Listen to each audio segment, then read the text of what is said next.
YouTube. What is good, PlayStation Nation? It is your boy Persona of Gaming with Persona, host of When Persona Speaks, host of When Persona Interviews, and one half of the host of What's Up PlayStation Podcast every Saturday morning at 11 a.m. And what is good, people? What is going on, man? It is it's Monday, man. It's Monday. I know y'all like, yo, Persona Podcast on Monday. You know me do it around Tuesdays, Wednesdays. What's going on here? Yo, Mike05, what's up, man? Stardust, what's good, man? Logical, what's good, man? Buck Rogers, what is good? Sick Human TV, what is good? Yo, shout out to everybody here, man. Let me know how the sound is, man.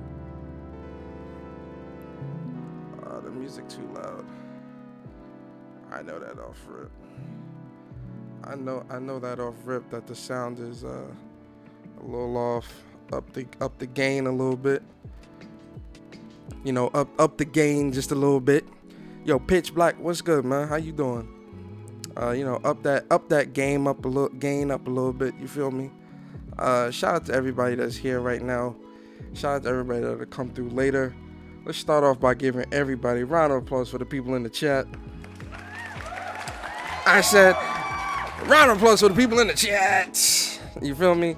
Y'all read the title. Y'all read the title, and y'all know what it is. You understand? Y'all know what this podcast is about to be about, right? And listen, I gotta be 100% honest with y'all, man. The title, what this podcast gonna be about, some of y'all might not like. You understand? This was something that I was thinking about since last week. Last week, but like kind of middle of the road last week. Going into the weekend, we talked about it a little bit on What's Up PlayStation Podcast. Shout out to our guest too on Saturday.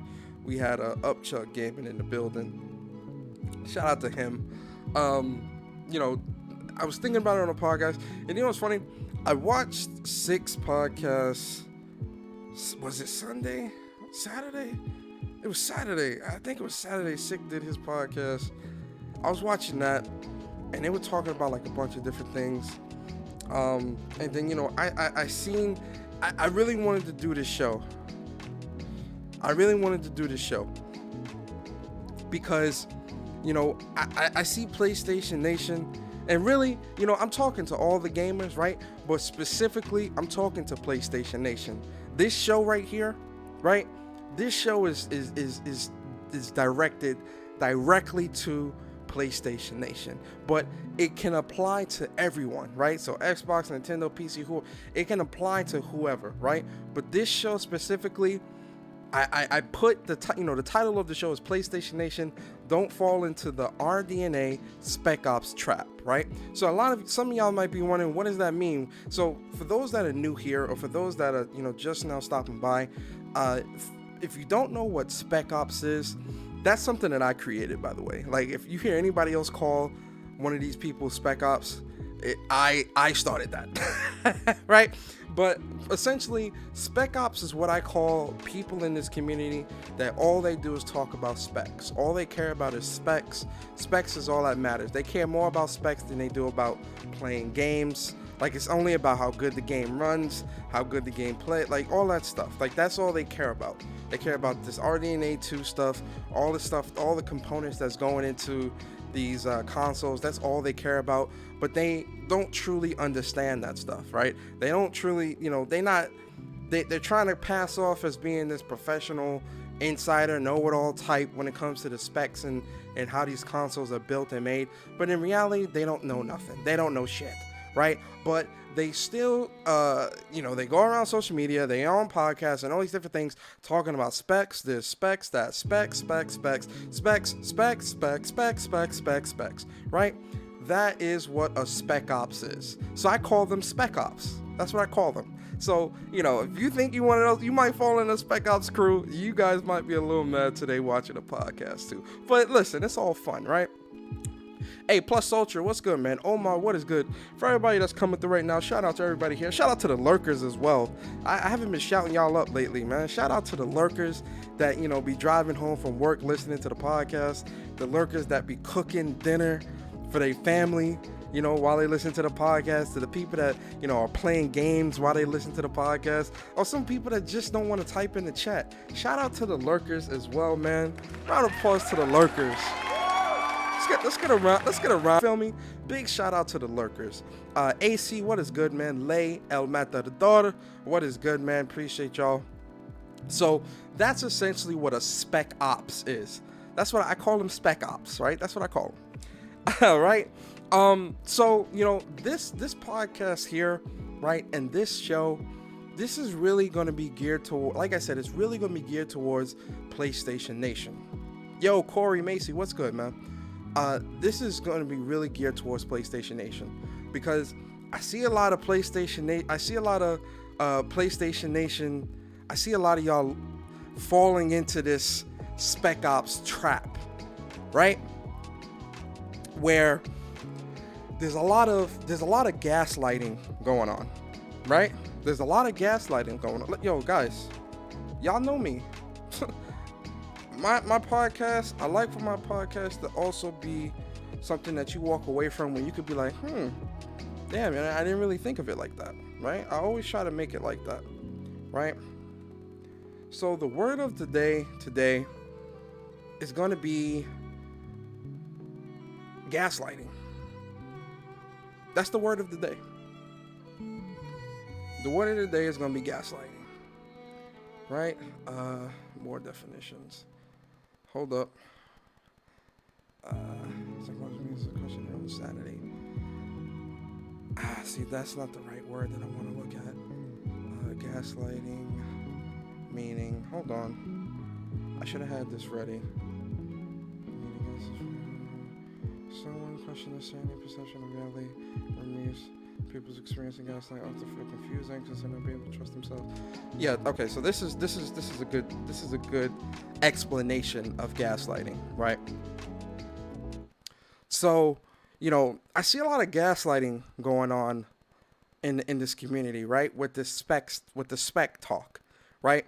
Where I'm seeing a lot of PlayStation Nation fall into this Spec-Ops trap of, second guessing themselves, allowing misinformation and allowing other people's opinions to cloud their own, or really cloud why you're really here to play game, why you're really here, why you're really in this community, why you love PlayStation so much, why you continue to support PlayStation, right? I see a lot of that happening within this community. Yo, Sam Ash, what's good, bro? Yo, Stardust, what's good, man? How you doing today?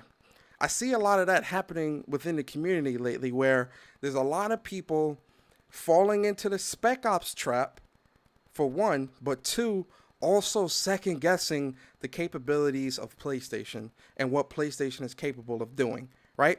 And, a lot of that has to do with misinformation, gaslighting, like I said. And let's look at what gaslighting is, right? For those that may not know, or just so that we all are on the same page. Gaslighting is a form of psychological abuse where a person or group makes someone question their sanity, perception of reality, or memories. People experiencing gaslighting often feel confused, anxious, or unable to trust themselves, right? Now, some of that stuff may seem a bit extreme, right? Like, no one is, this console war stuff, or whatever you want to call it, the spec talk and all this stuff, it's not making people go insane, right? That's probably a word that, in terms of question insanity, that part of it we can most likely keep out for a lot of us, right? But when it comes to perception of reality or memories, gaslighting is definitely something that I see. The perception of reality and memories is really starting to get clouded with a lot of people, not just in the gaming community as a whole, but also in the PlayStation, and also with PlayStation Nation, right? Where I see a lot of PlayStation Nation, PlayStation people going back and forth with the Spec-Ops and going back and forth with the spec talk. The RDNA 2 talk has, come back up, right? So you see a lot of people questioning themselves, questioning reality and all these other things, and I'm sitting there and I'm wondering to myself, and again, this is for the PlayStation Nation crowd, for the PlayStation crowd, for the people that are playing PlayStations, playing these games, have bought these games, launch games, the games that have been released and afterwards, third party games and all this stuff. I don't understand how some of you allow yourselves to fall back into this conversation, or allow yourselves to fall back into this trap of going back and forth with people about RDNA 2, going back and forth with people about the capabilities of the console, going back and forth with people about what the PlayStation 5 can really do, right? This is something that I said on the podcast, on What's Up PlayStation podcast on Saturday, right? When it comes to information, right? When it comes to what the facts are, what the truth is, right? You're not going to get that from no YouTuber, right? And even me, like my whole thing is I'm getting the information from the actual source, right? That albeit PlayStation, albeit AMD, whatever, right? That's where my source of information is coming from. Not YouTubers. Not people on Twitter that claim to be insiders and these tech experts and all that stuff. I'm not getting my information from them. Now, people may talk about that information, but is that being taken as a fact? No. Yo, Buck Rogers, what's up, man? Rollo got in the building, what's up? Is that being taken as a fact? No. But what I'm seeing is a lot of gaslighting going on, where I see some of the PlayStation Nation crowd. I see some of you questioning I see like these questionings and these back and forths of the capabilities of the PlayStation 5. Now, granted, there's a lot of prominent people on the Xbox side, and I use the word prominent loosely, but there's a lot of prominent people on the Xbox side. And you know what? Let's not use. No. Let's not even use the word prominent. Let's not do that. Let's use popular, because prominent is too much of a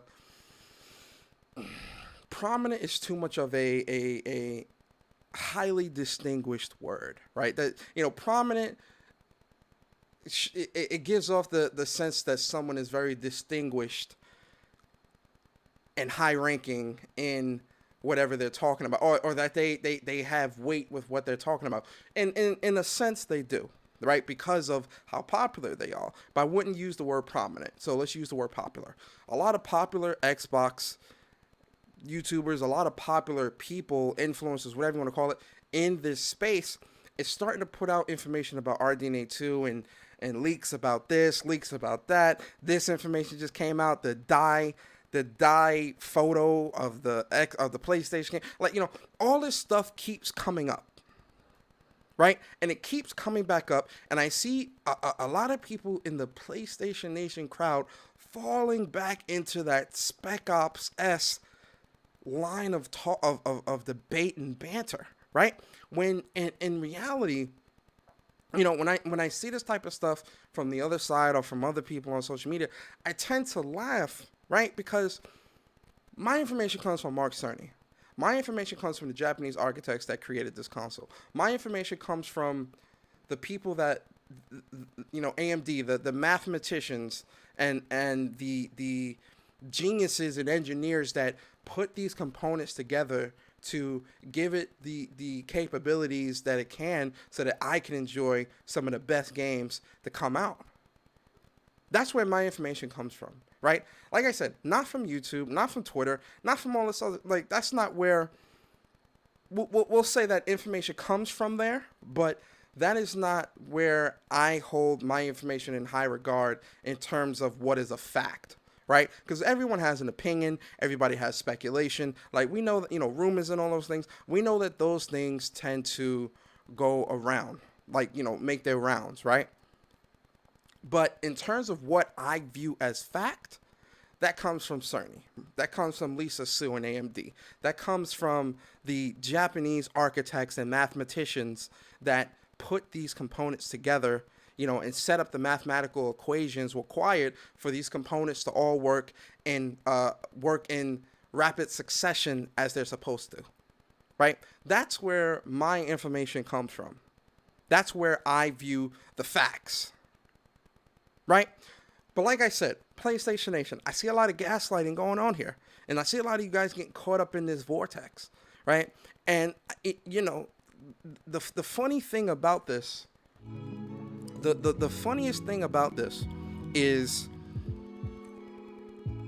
PlayStation, the one place where everything is supposed to matter, which is the games, how the games play, how they look, how we're enjoying them, all these different things. The one thing that's supposed to matter, the games, right? That's the one thing that continuously gets overlooked in these conversations about specs. Yo, Don P, what's good? That's the one thing that continuously gets overlooked.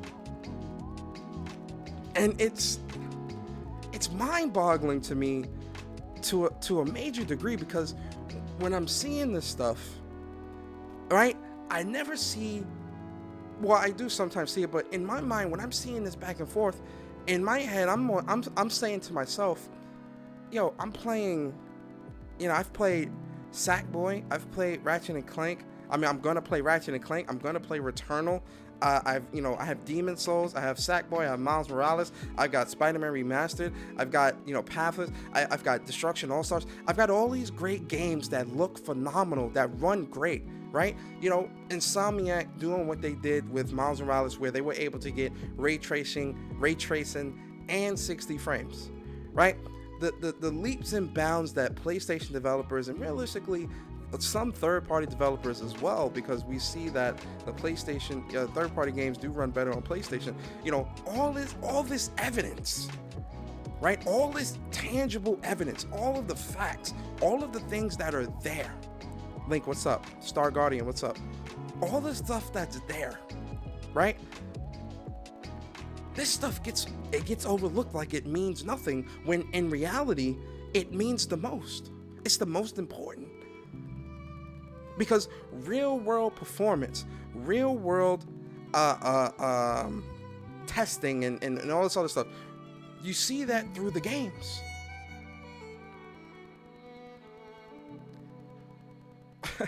And we see that with the PlayStation 5. Games are running, exclusives, third party, they're running phenomenally. So I have to ask PlayStation Nation, what is up with this? What is up with y'all getting caught up in this talk? We've had this conversation all of 2020, of the back and forth. And back then, we really, we were really in the dark back then, because we really didn't start learning about everything, and really not until the console came out. Right? All of 2020, it was the Spec-Ops talk. It was the teraflops and the RDNAs and the tools and all this stuff, right? All of 2020. But now that the consoles are out and the games are in people's hands and the consoles are in people's hands, I find a lot of PlayStation Nation falling back into this trap. So I'm asking PlayStation Nation, what's up?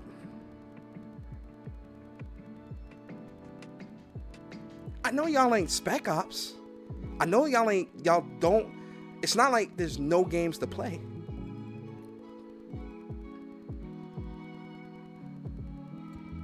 What's up? Why is it I see a lot of PlayStation Nation falling back into this Spec-Ops talk, despite having some of the best games out right now, having some of the best multiplats right now? Why is this Spec-Ops talk back and forth still happening?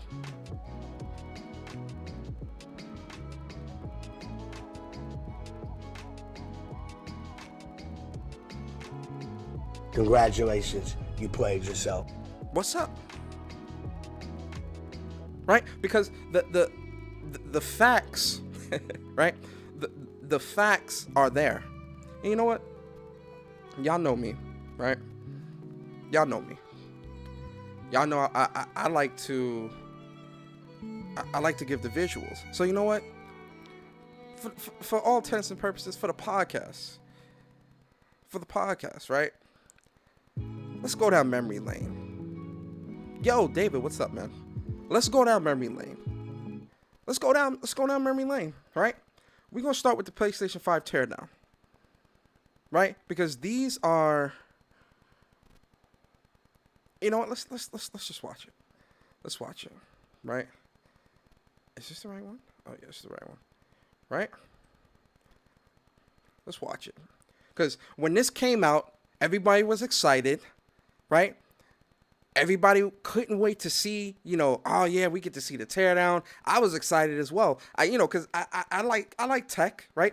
I like to see things broken down and stuff like that. Like, I like seeing that stuff. That stuff was cool to see. But also, I knew that them doing the teardown was going to shut up a lot of people.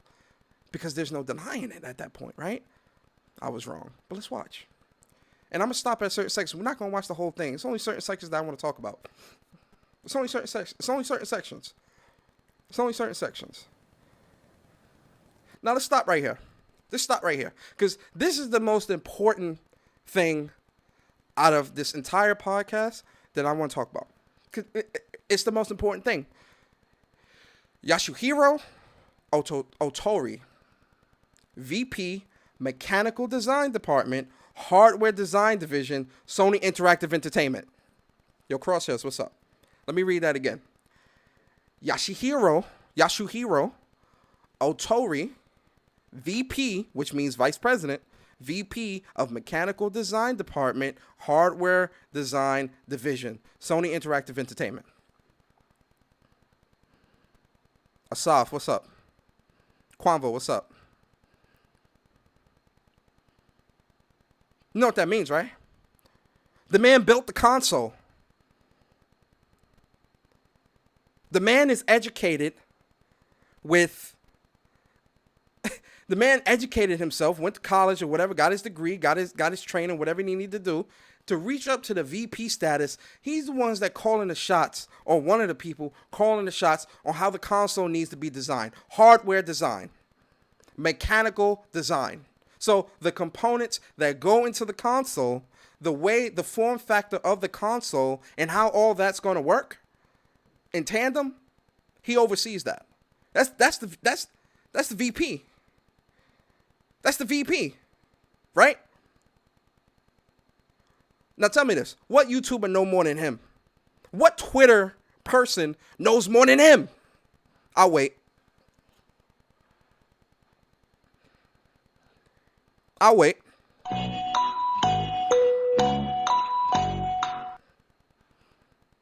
Let me know what person on Twitter, what Spec-Op, right?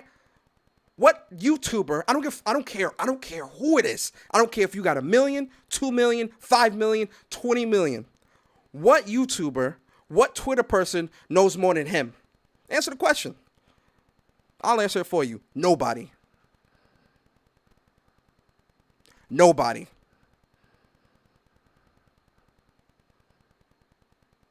This man is the overseer of how this console is supposed to be made.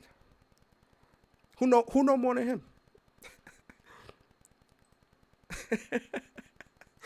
Who know more than him? Right? But you got people, PlayStation Nation, I'm talking to you. Yo, Z to D, what's good, man? Eastern Conference, what's up? PlayStation Nation, I'm talking to you. We got people on PlayStation Nation, again, getting gaslighted. Second guessing themselves. Right? Second guessing what PlayStation is doing with their console. Because you listening to people on Twitter instead of the VP and the creators of the console. The people that get paid to do this. The people that's in the boardrooms. The people that's in the meetings. The people that's in the labs and the factories.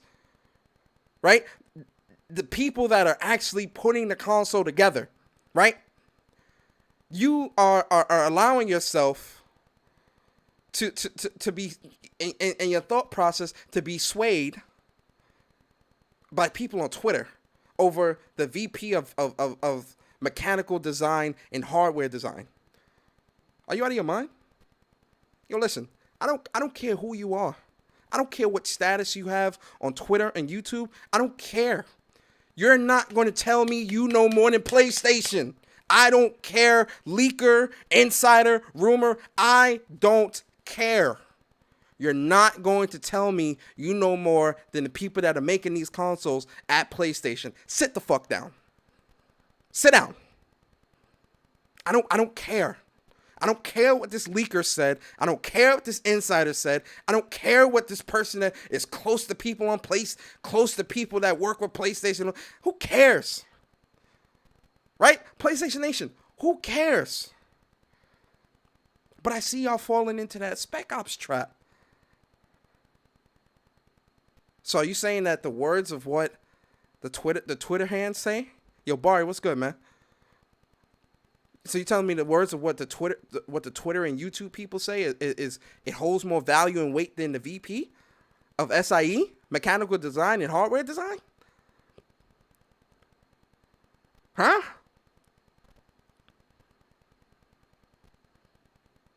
Oh, we're not done. Let's skip ahead. We're not watching this whole thing. We're skipping ahead. Right?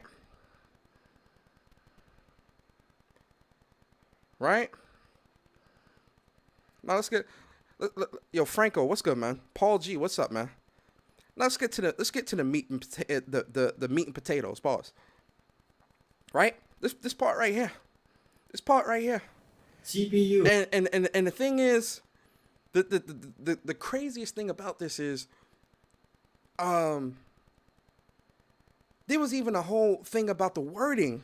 Right? Some of these people in this community really are, I really do think some of these people in this community really are stupid.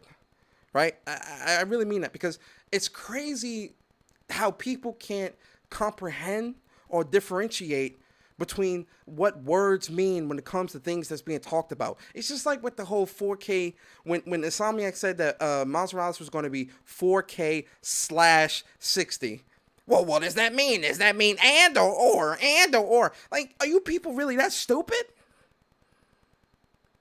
Like, are people in the community really that stupid? They had to clarify that? Like, anyway, I'm going on a tangent. But let's watch, this is the section here that I want to talk about.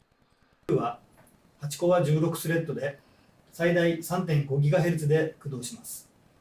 GPU は最大 2.23GHz。 Let's stop right here, man. Let's stop right here. Let's stop right here, man. Right? Because PlayStation Nation. The man built the console. The man is telling you it's a GPU AMD Radeon RDNA 2 based graphics engine. That's what he's telling you. Which means that it's a custom built GPU that suits the needs of PlayStation, its games, and its developers in the manner that they want. What did Mark Cerny say? What did Mark Cerny say? I got you. Right? Because y'all letting these Twitter people and these YouTubers, some of y'all second guessing yourselves. And it's like, yo, the games is in your face. What PlayStation said and what they're doing is in your face. PlayStation, Mark Cerny and team went to developers and asked what they wanted. They wanted an SSD. They wanted this and that. You think the SSD is the only thing they talked about? You didn't think they were talking about other things? When Mark Cerny said, hey, we worked with AMD and you might see things that's implemented into the PlayStation. If it goes well, you'll see it implemented into PCs as well. And they have a very close partnership. Is that just some shit that's coming out the blue? You think they really going to be doing things like that that's going to be implemented into PCs and doing all this other stuff? You think that stuff is just going to happen because PlayStation paid them a couple million to do that? No, this is business, right? This is innovation. PlayStation has always been at the forefront of innovation. PlayStation has always been at the forefront of trying new things. PlayStation has always been at the forefront of giving you quality experiences. But yet and still, PlayStation Nation, some of y'all still questioning the capabilities of a PlayStation 5. Why? Let's go to Mark Cerny. Yo, Mark Cerny, can I talk to you for a second? Cool. You here. turn this up. Let's go to Mark Cerny. To use them. The GPU supports ray tracing, but you don't have to use ray tracing to make your game. The GPU supports primitive shaders, but you can release your first game on PlayStation 5 without making any use of them. Before I get into the capabilities of the GPU, I'd like to make clear 2 points that can be quite confusing. First, we have a custom AMD GPU based on their RDNA 2 technology. The man said it at Road to PS5. How are you people, yo listen, how are some of you people Spec-Ops, but you don't pay attention to the spec talk? How are you people Spec-Ops second guessing the people that built this shit? That's why a lot of that back and forth with the specs, I don't do that back and forth shit, right? And I don't indulge a lot in it because realistically, a lot of these people, they not spec experts, they not tech experts, right? They some dude that woke up one day and decided to build a gaming PC, and suddenly they think they on top of the world. They think they run the world. They think because they're able to sit down with people that actually went to college and are educated in how to build this stuff, they think they know more because I'm able to sit down and talk with XYZ and do this and that. No, you're not a tech expert. You're not a tech expert. You don't know nothing about tech, because if you did, you would know this stuff. If you did, you would pay attention at all sides and be able to differentiate the difference between what's being talked about over and over and over by people that built this stuff. Never mind YouTube. Never mind Twitter. I'm talking about the people that built this stuff. Because Mark Cerny said this a long time ago. Right? What did he say? Let's rewind it a little bit. What did he say? What did he say? Let's say it again. Let's watch it again. I'd like to make clear 2 points that can be quite confusing. First, we have a custom AMD GPU based on their RDNA 2 technology. What does that mean? What does that mean? Tell them what it means. Tell them what it means, Mark Cerny. AMD is continuously improving and revising their tech. For RDNA 2, their goals were, roughly speaking, to reduce power consumption by re-architecting the GPU to put data close to where it's needed, to optimize the GPU for performance, and to add a new, more advanced feature set. But that feature set is malleable, which is to say that we have our own needs for PlayStation. And now, for the people that are wondering what malleable means, let's look that up. M-A-L-U-A-B-L-E, malleable. What's the meaning of malleable? What's the meaning of malleable? I might be spelling that wrong. Capable. Let's go to dictionary.com. Capable of being extended or shaped by oh shit, I can't read. Capable of being extended or shaped by hammering or by pressure from rollers. Well, that's the first definition. Second definition, adaptable or tractable.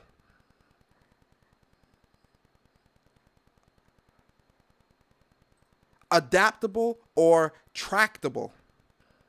Do you know that's what malleable means? Yo guys, y'all know I love I want my podcast. I want y'all to leave here like, damn, yo, Persona was right, or damn, yo, that I didn't think of it that way. I like my podcast to be something that could be an educational experience and also entertaining. But let's go back to Mark Cerny, man. I want him to say it again. And to add a new, more advanced feature. AMD is continuously improving and revising their tech. For RDNA 2, their goals were, roughly speaking, to reduce power consumption by re-architecting the GPU to put data close to where it's needed, to optimize the GPU for performance, and to add a new, more advanced feature set. But that feature set is malleable, which is malleable, right? So the feature set that AMD is putting into the feature set that RDNA 2 houses means that it's malleable, right? That's what Cerny says. It's malleable. And we know that malleable means adaptable and tractable. Adaptable, let's zoom in. Adaptable and tractable. Meaning, what does adaptable mean? Meaning that it can adapt to the environment and suit the needs in the moment. It's malleable. It's adaptable, tractable, right? Track means, let's look up what track means. Track means easily managed, controlled, docile, yielding, easily worked, shaped, or otherwise handled, malleable. Meaning think of it as, I'm trying to think, RDNA 2 is like Mystique. Think of it like that. It's adaptable. It can adapt. That is what the feature set is in RDNA 2. That is something that PlayStation used, right? This is something that PlayStation has used and made their own changes to made their own changes to suit the needs of the PS5 in the manner that will support developers in ease of development and full control to create the games that they want when you compile it with the CPU, GPU, SSD, and other components that bring it together to make the PlayStation 5, which makes the console, the games, and everything run, play, and feel best on PlayStation 5. Malleable. Let's continue. Say that we have our own needs for PlayStation, and that can factor into what the AMD roadmap becomes. So collaboration is born. If we bring Hold on. Collaboration is born. You hear that? Collaboration is born. You know what that means? Let's go back to that word, malleable. Concepts to AMD that are felt to be widely useful, then they can be adopted into RDNA 2 and used broadly, including in PC GPUs. If the ideas are sufficiently specific to what we're trying to accomplish, like the GPU cache scrubbers I was talking about, then they end up being just for us. If you see a similar discrete GPU available as a PC card at roughly the same time as we release our console, that means our collaboration with AMD succeeded. In producing technology useful in both worlds. It doesn't mean that we as Sony simply incorporated the PC part into our console. What does that mean? That right there, what he just said, that's the nail on the head of this entire conversation. That's the nail on the head of this entire conversation. Round of applause.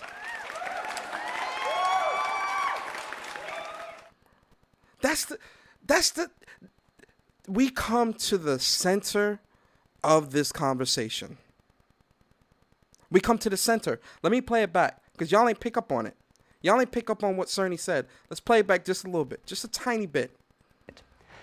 In producing technology useful in both worlds. It doesn't mean that we as Sony simply incorporated the PC part into our console. Technology useful in both worlds. It doesn't mean that we as Sony simply incorporated the PC part into our console. Technology. Let me slow it down for y'all, because some of y'all kind of slow. Useful in both worlds.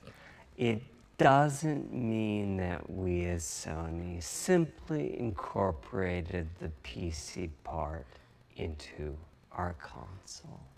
What does that mean? This continue. What does that mean? What does that mean?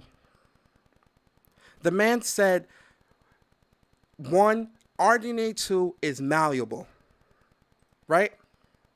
What does malleable mean? Let's go back to what it means, right? What does malleable mean? Malleable means adaptable or tractable. Mark Cerny said RDNA 2 is malleable, meaning that it's adaptable and tractable, right? Then Mark Cerny says that we have done a special collaboration with AMD to add these cache scrubbers and all these other things into the GPU, that if you see it in GPUs around the time that this releases, the console releases, then we know that that was a success, right? But the thing that is most important here, we did not just put a PC part into the console. We did not just put a PC part into the console. Guys, I watch this stuff. I read about this stuff. I work in. Let me not go there. Persona, don't go there. Don't go there. Just because I don't talk about this stuff, just because I don't play on PC, doesn't mean that I don't know what this stuff means. Persona, don't go there.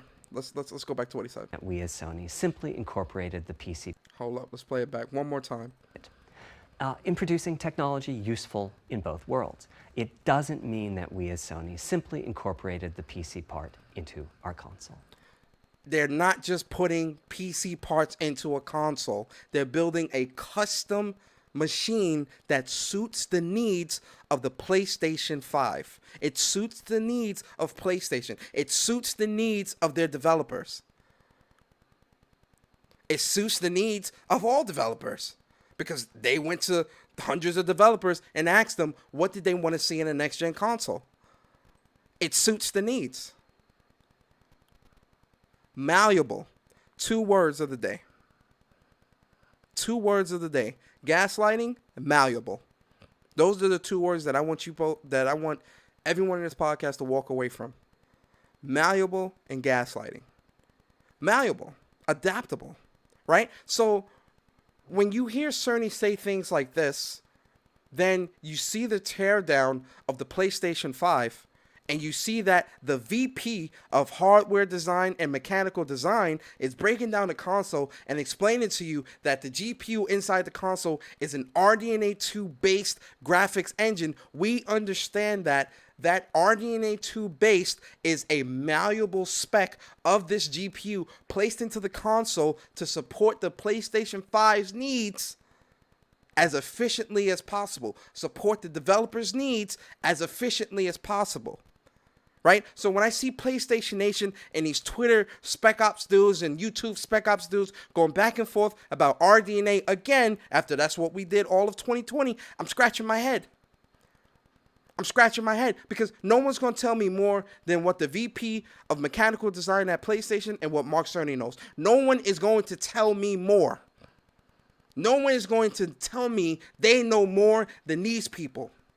No one is going to educate me better than the VP of PlayStation and hardware design and Mark Cerny. No one's going to educate me more. The architects, the engineers at PlayStation, I want them to educate me. I want them to give me the facts because they built the console.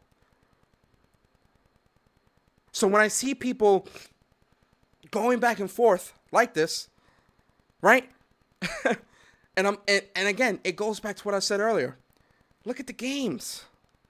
Look at what PlayStation has come out with at launch. Look what PlayStation is about to come out with in 2021. Look at the games.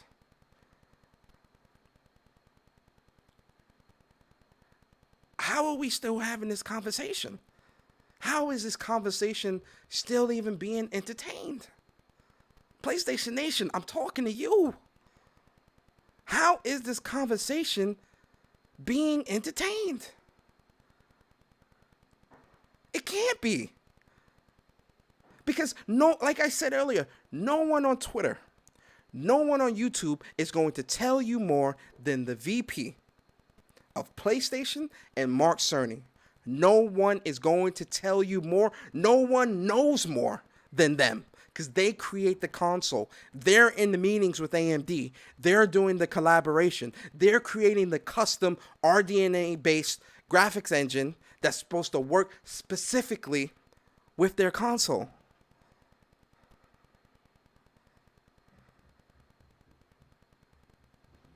Where does Paul G? Paul G, I think you trolling. Paul G trolling. Shout out to Paul G, man. Shout out to Paul G. No one knows more than them.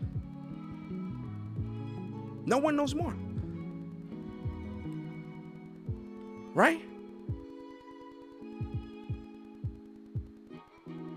You know what? PlayStation Nation. I want y'all to comment. You know what? I wasn't gonna open the chat. Cause I was just gonna do my talking and kind of, but I want to have this conversation. I want this conversation to be open. I want to have this conversation. I do. I want to have this conversation, PlayStation Nation. I do. I'm in the Speak from the Heart chat. Come speak from the heart.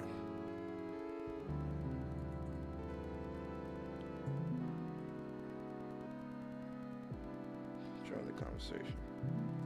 I'm in the Speak from the Heart chat. Come speak from the heart.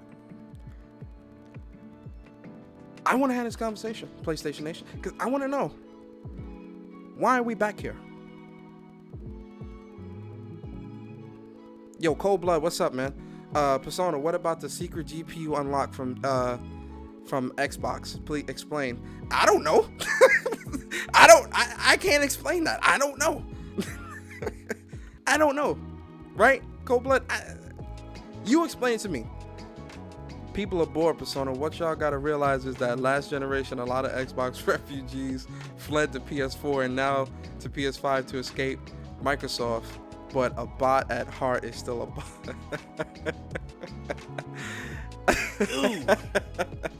Hey, yo, man, who that? That's Z to D? Yo, ZX, what's up, man? Ooh. What up, man? What up, man?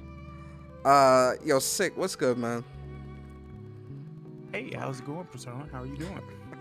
I'm doing pretty good, sir. How are you, man? I'm doing all right, man. Just had me a fresh cup of coffee, and I thought that we can just get to talking about what's going on in these PlayStation streets, man. Talk about and just have like a really good conversation, right, man? Sick. This is why you and I are always on the same page, man. Like, you know, I mean, it's so crazy to see all of these PlayStation gamers engaging in all of this BS, man. I mean, the console wars is over, bro. Like, it's done. There is no war, bro. There's only one crew that's getting games. Well, two crews that's getting games, and then another crew that's begging for games. I mean, they're just trying to get by. There's a little bit of an echo. There's an echo. You hear a little bit of echo? There's an echo. I don't quite hear an echo, but thank you for letting me know that there's an echo, possibly. So I was just sitting back and I was like, man, this has to be like the most craziest thing I've ever seen, man. Like, everybody's getting upset and going back and forth talking about power and RDNA and what's not RDNA and what is RDNA and who RDNA is.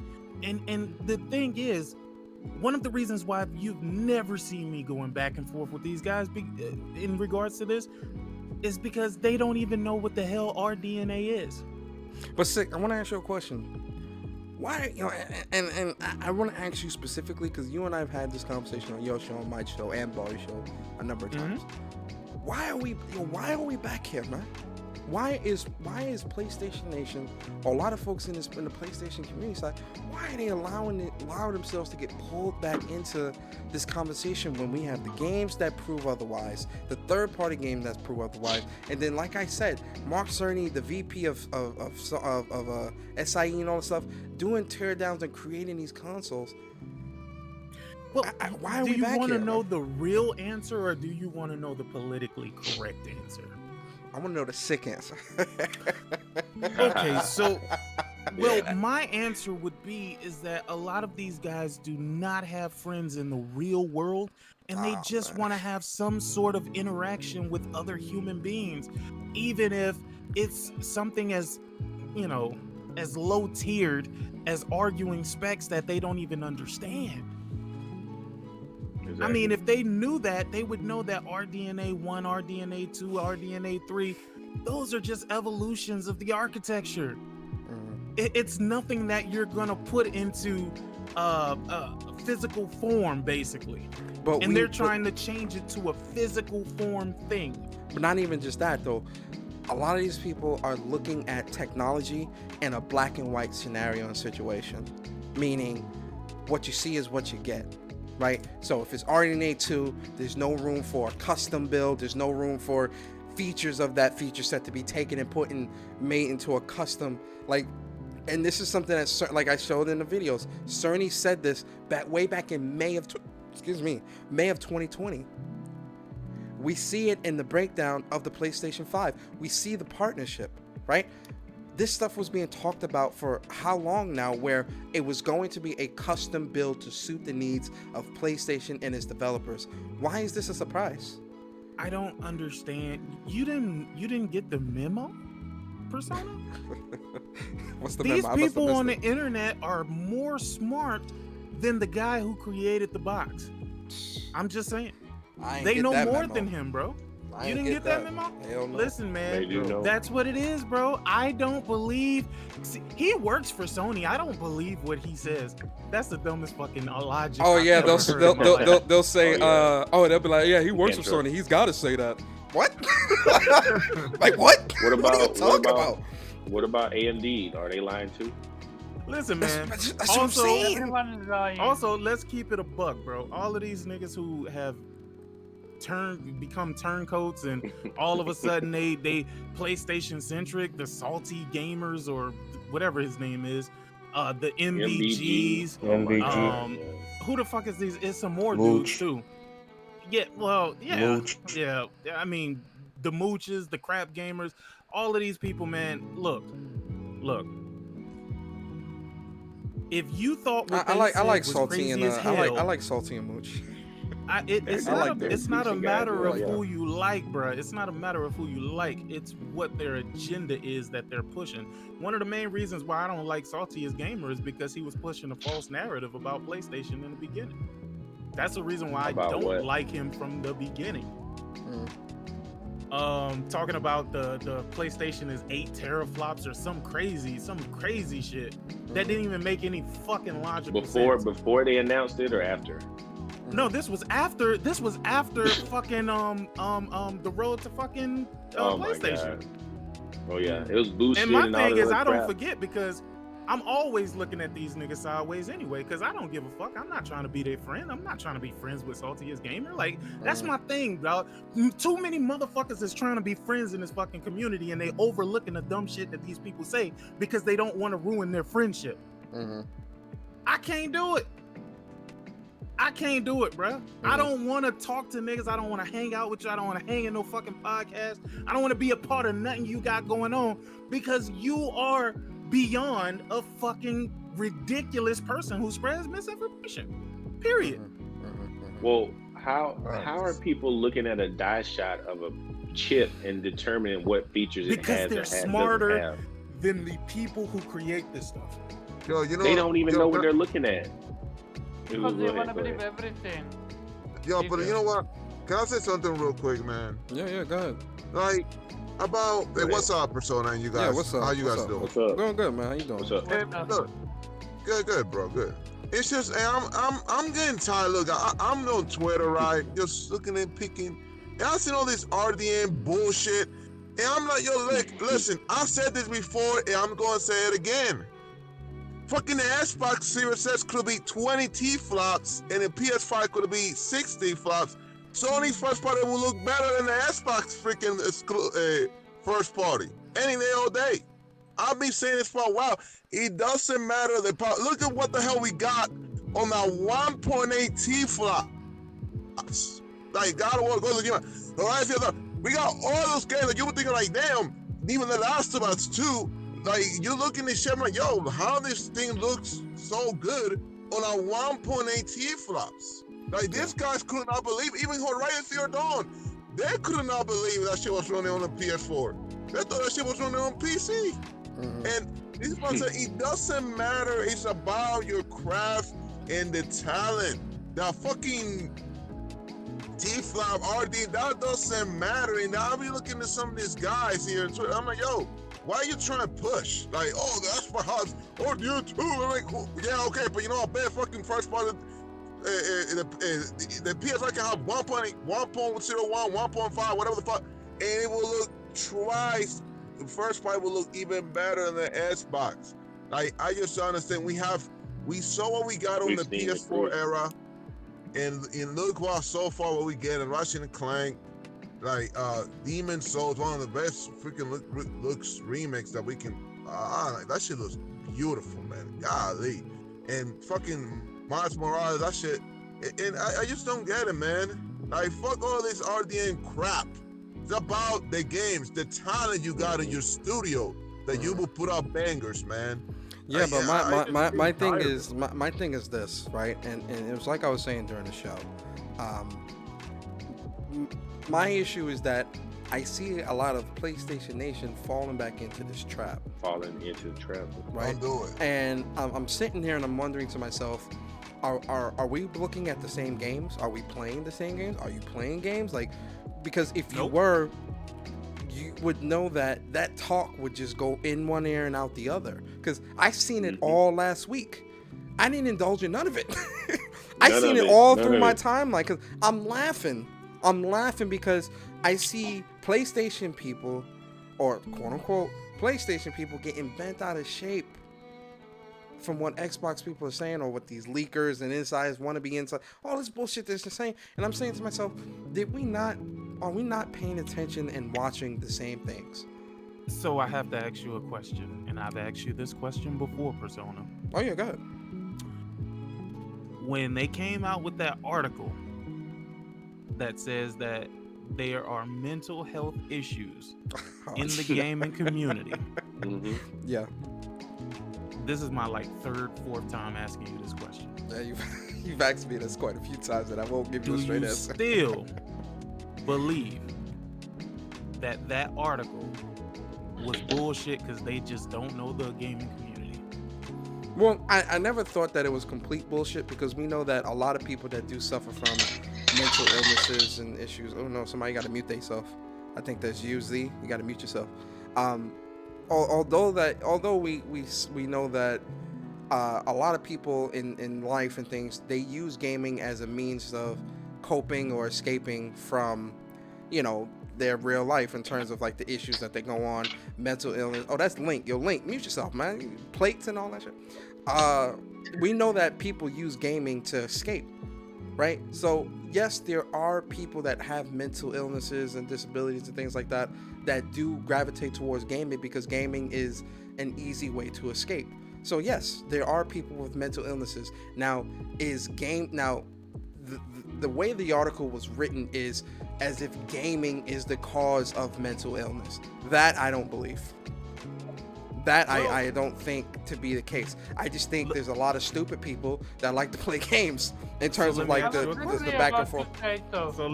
Hold on, let me clean up my statement, because I don't want my statement to be misconstrued. When I say stupid people, I don't mean people with mental illnesses. I mean stupid people as in people that because I don't want that to get misconstrued, because I mean people that just they think they know it all, but they don't know shit. Those type of people that gravitate into the gaming community, because as gaming becomes more mainstream, you start to get more, a ton of people that don't really know gaming, but are know-it-all types that get into this space, and then they read a couple of articles, they do a couple of interviews with people, and then all of a sudden they think they know everything, and they still really don't know shit. But go ahead, Sick. I've had people literally leave me comments, because a lot of people think I don't read the comments. I do. I just, unfortunately, I ain't got time to respond to stupid shit. But I had a person who literally said, man, I don't even game, but I like coming to your channel because this shit is entertaining. I was like, wait, what? Yeah, a lot of people I was like, do that. What? Again, bro, I don't understand it, bro. Me personally, I look at what's being done. I look at the stuff that's going on Twitter, and honestly, it's insanity, dog.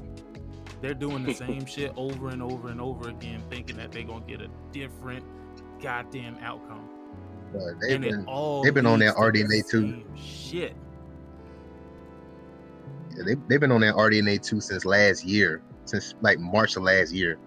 I'm done talking about that shit. Or even seeing it. The problem, ZX to D, is the fact that the consoles are now out.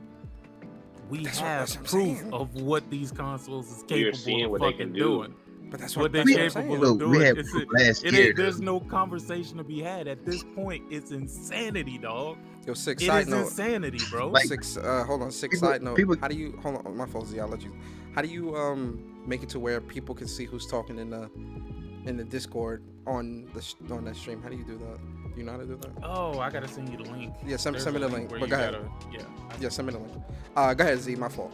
But people keep talking about that RDNA 2 shit when, like, you can't tell me that the PS5 is lacking when we saw Unreal Engine 5, dude. Like, that's the most impressive thing I've ever seen. Like, you can't tell me that the PS5 is lacking when we see that, and we don't see anything of the sort on Xbox. I guess the question would be, who is the person that's arguing this? At this point, don't know, don't care. But regardless, like that's why you really shouldn't listen to these people, because we see what these consoles can do already. We see what the PS5 can do with with Unreal Engine 5, Ratchet and Clank, Project Athia, and yet a lot of people still arguing with people who keep insisting that the PS5 isn't RDNA 2. It's like, but that's the thing. That's why? the thing, Z. Why are we doing this? Even if they say it's not RDNA 2, it's RDNA 2 based. This is confirmed, meaning that, again, what I was saying earlier, Mark Cerny said it, malleable. We know that malleable is adaptable, meaning that it's built, the RDNA 2 that PlayStation is using is a custom build that suits the needs of PlayStation. So it is RDNA. Right. It's a custom build of RDNA 2. Right. The problem is that a lot of these people are looking at technology in black and white, meaning RDNA 2, when you list it out, is this, and this. And it's like, well, I don't even think it's that. I don't even think it's that. Hold on, let me hold on. Let me get Z's thoughts, and then we'll get you Omar. Go ahead, Z. Okay. I honestly don't think it's that. I think that these people know that it's RDNA 2 but don't care. I think they're just willingly spreading FUD about the PS5 because they know that the Xbox doesn't have anything to defend. I think that's really what it is.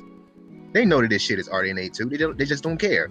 That's why it doesn't matter how many times you say it. They're gonna keep saying that it's not RDNA 2 is because they have an agenda on their mind, and that is to talk shit about the PS5, to talk down on it, and they're doing that all because the Xbox doesn't have anything compelling about it. That's really what this is. But then it goes back to the question, yo, Upchuck, what's good, bro? It goes back to the question of, if that's the case, and people know this, why are PlayStation Nation falling back into the conversation? Because before you get into that conversation, I sent it to your Twitter DM. Oh, good looks, bro. Good looks. Yeah. Why are we still having this conversation? Right? Omar, what's your oh, go ahead, Link. Link then. Let Omar go first, then you, Link. Yeah. Okay. Right. Yeah. He actually said everything I was about to say.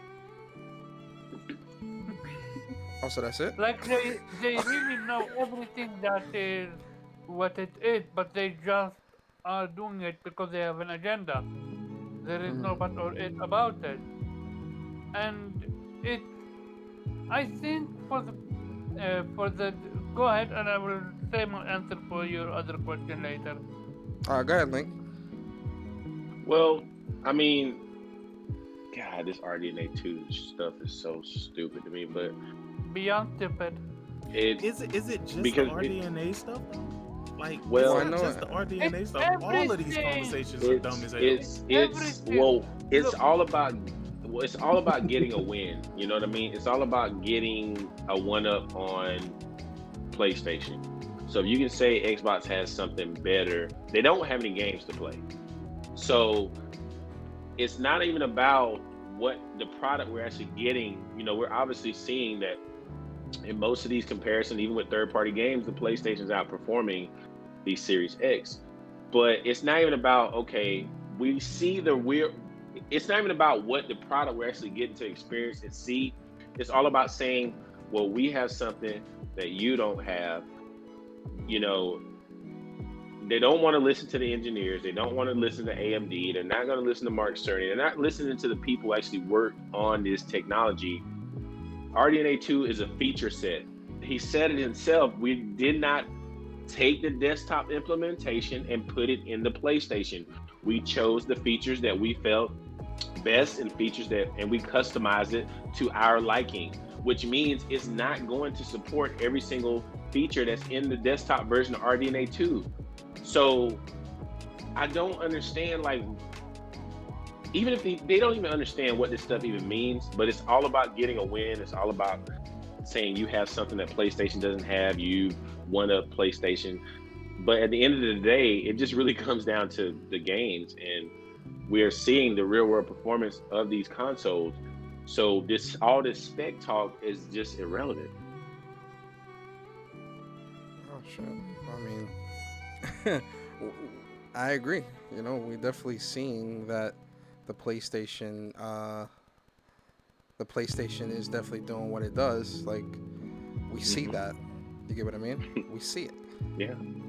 And still, this is what it is. This is what's happening. Yo, y'all should hold on. Y'all should see the Discord chat now. Like, whoever's talking, y'all should see that on the screen now. Let me know in the chat if y'all see that. But then I guess my next question is, That was quick. Oh yeah. I mean, come on, sick. We tech experts. We know what we do.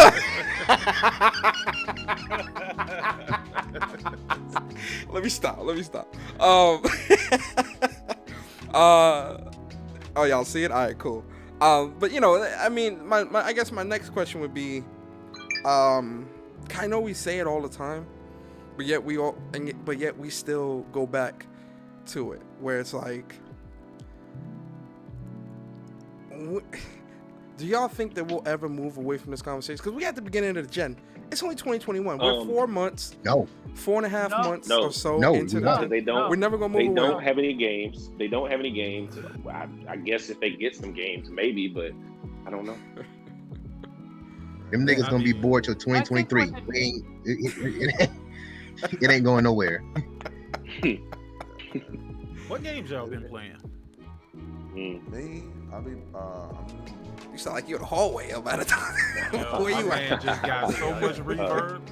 Right? Yeah, I am, bro. I'm playing For the Jedi, Star Wars game. Oh, that's really good. And after that, I want to play Neo 2. And I'm going through all of the Resident Evils, bro. I saw that. Nigga, that Resident Evil 0 though, that shit is madness, my nigga. I didn't even play that game. I don't know how the fuck we did this back in the days. Those doors opening and closing, going up and down the stairs, bro. And all that shit loading annoys the fuck out of me now. We were young lads back then. Our hearts could take it. Now, man, not now. The story wasn't too bad. It just. I didn't like the buddy system. I didn't like that inventory system and that buddy system. As soon as I played a few hours on the game, I think when it came out on GameCube or something, and I was like, nah, not for me. And I love Resident Evil, but that's the only Resident Evil that I did not finish. Let me ask y'all a question. How y'all feel about Sony pushing to start censoring more games, more so games that has human dismemberment? How y'all feel about that? Nah, I'm not feeling that. I'm not feeling that. Look, I was with them with the shit where it looked like underage kitty porn. I'm with you on that because that's just fucking disturbing as fuck to me. But gore in a game, why? If you're rating it as such, if you're rating a game as mature, why the fuck does it matter what you have in it when it comes to gore and violence and shit like that? Well, that's why I say, like, I think that's the whole, this one, but this is that whole, like, overreacting to, like, you know, like, cause a lot of parents like to blame, you know, parents like to blame gaming for the reason why their kids are fucked up. Do you think is that because but of... you're never gonna be able to get that stigma away, bro. Yeah, but I think that's never gonna happen. The thing that I dislike is the fact that, like, I hate when parents and people try to put these companies in the position of a parental role, saying, oh, you have a responsibility to kids. Not really, you know what I mean? No one really has a responsibility to your kid but you. That's your child, right? You really have to be the one to, you know, monitor your child, you know, raise your child, right, and things like that. And if you're walking into GameStop and buying a 15-year-old GTA or Last of Us or something like that, why? You know what though? I need to ask this. I just want to say one thing. No, you got it. Go ahead, Ace. Persona, how do you make sense of this that they ask to censor Minato His arm. arm dismemberment Yeah. versus PlayStation literally having a developer that allowing literally almost a dismemberment of an arm, which is in I was gonna say, Last of Us 2. and the Last of Us 2, you could blow people's heads off. I'm just Yeah, saying, but it's like, not about So wait, to blow what are people's they heads off. talking about? They're censoring, just so I can get a Okay, better so understanding. let me I'll bring up the article. So the article essentially talks about how Sony's reporting they're trying to Sony is censoring violent depictions in video games according to a recent report. The degree of violence in video games has been a controversial aspect for quite a while now. It's often been debated that the games should have lower degrees of violence to make them accessible to a larger audience. Despite that, a number of developers have depicted some mature or dark tones in games. And according to a report from GameSpark Japan, Sony is asking developers to remove violent depictions in video games. This comes from the Japanese developer studio CyberConnect, who, Omar was talking about it with the whole Minato from Naruto, where when he's resurrected, he only has one arm because I think it's part of it is because of the resurrection jutsu and because he only has half of his chakra. But anyway, this is not going to end very well for them. Yeah. This is not going to end. Listen, I get it. I get what they're doing, and I get why they're trying to do it. This is not going to end well. how do you get it? Can you explain? Because I don't even get it. I think I understand I see people the fact that they want people to buy their games more. But it that's because this is not going to be the way. I think they're trying to break into that China market, sick. I think that's what this is, Chinese market. I think that's why they're trying to pull real people in a bit more to get more of themselves in China on PlayStation. And that's just a speculation. But China have the manhwa, and there's literally a manhwa by the name of what's the fucking name of this? Oh fuck. Let me tell you what this is gonna lead to, because I see why this is already a fucked up situation, bro. Again, you are taking away creative freedom from a person that creates art. Mm-hmm. Even that bullshit where they have those little girls, to somebody, that's their art. That's what they wanted to create. You take away that aspect enough, and people just gonna be like, okay, well, let me go to the next.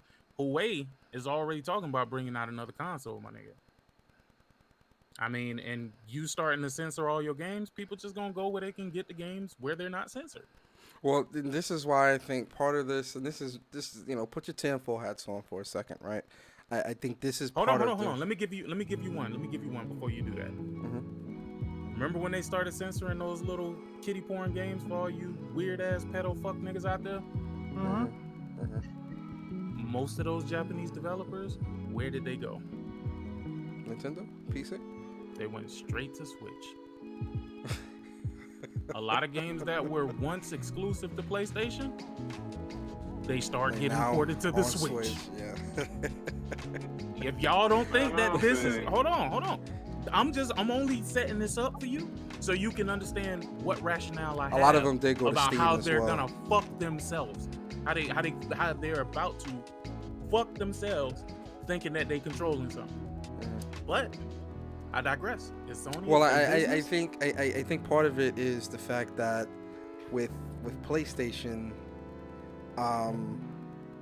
they're getting so big, and this is what I was saying before about like other aspects of PlayStation, but they're getting to a point where now they're trying to reach every person. Like it's that chasing the dragon thing, right? You start infringing on and hindering on people's infringing on people's creative process with stuff like that, like the dismemberment. When it comes to like that weirdo, the weird sexually suggestive stuff, some of that stuff, I can understand that 100%. But the dismemberment, only dismemberment can be like alien characters or creatures and things like that. But in terms of humans, they don't want human dismemberment anymore. And I'm like, come on, man. The like thing that's about what's odd? Some of this stuff some of the censorship originated in Japan. You know how in Final Fantasy VII Remake, Mhm. how they changed the blood trails in the Shinra Tower? Mhm. Oh yeah, Well, it's the more reason like given of for that was yeah, go ahead. yeah, it's now a purple glowing Yeah, goo yeah. instead of the blood that it usually was. Mhm. The reason they gave was they wanted to get around the mature rating in Japan for that. That's why they did that. But even though, like, I still wish they could have kept that part, because that added to the The suspense of nostalgia.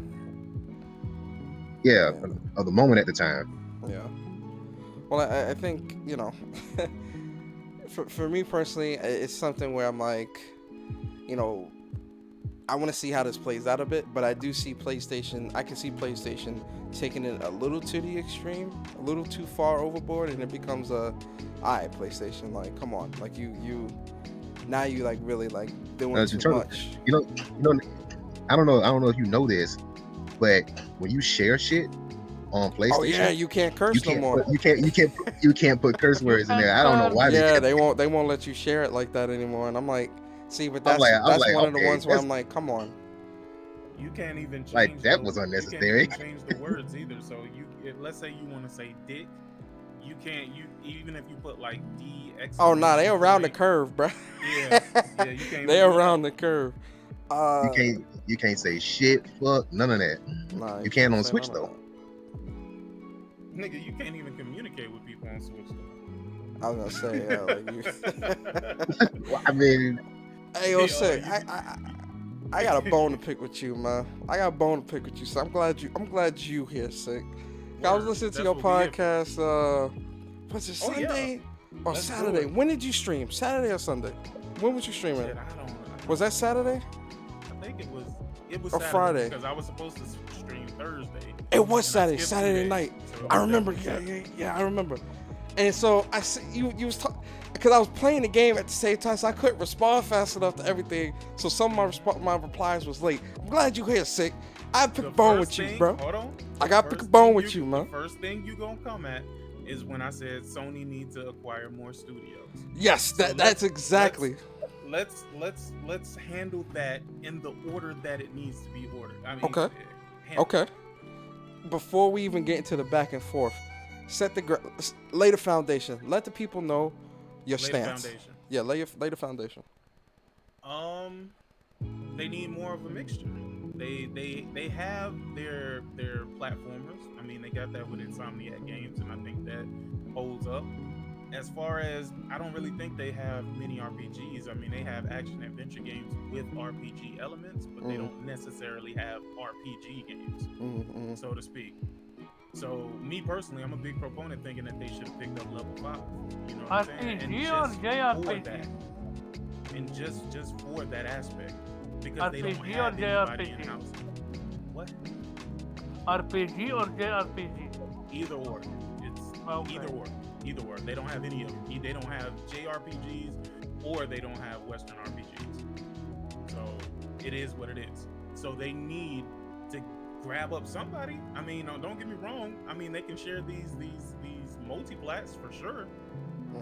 But just imagine if they made a JRPG or a Western RPG where they focus on that IP. I'm talking about really put time and effort into it. We would have a very different fucking outcome, and more than likely, they'll have those bases covered at that point, because who do they have those bases covered with? First, you have to answer those questions. Are they missing genres of games that are exclusive to their platform? Are they? Absolutely, they're missing genres. I was just talking about this some days ago. No. And hold on. The one reason why I said they need to start, because look, we don't know what's going to happen with Bethesda. Bethesda could be up in the air. That shit could be up in the air. They may come out one day and be like, hey, sorry, it's not releasing on PlayStation, it's releasing on Steam, PC, and whatever, right? Those are more games, more known games. Because say what you want about Fallout, or say what you want about Elder Scrolls, those are highly acclaimed games. And if Sony... Okay, but, I'll let you finish.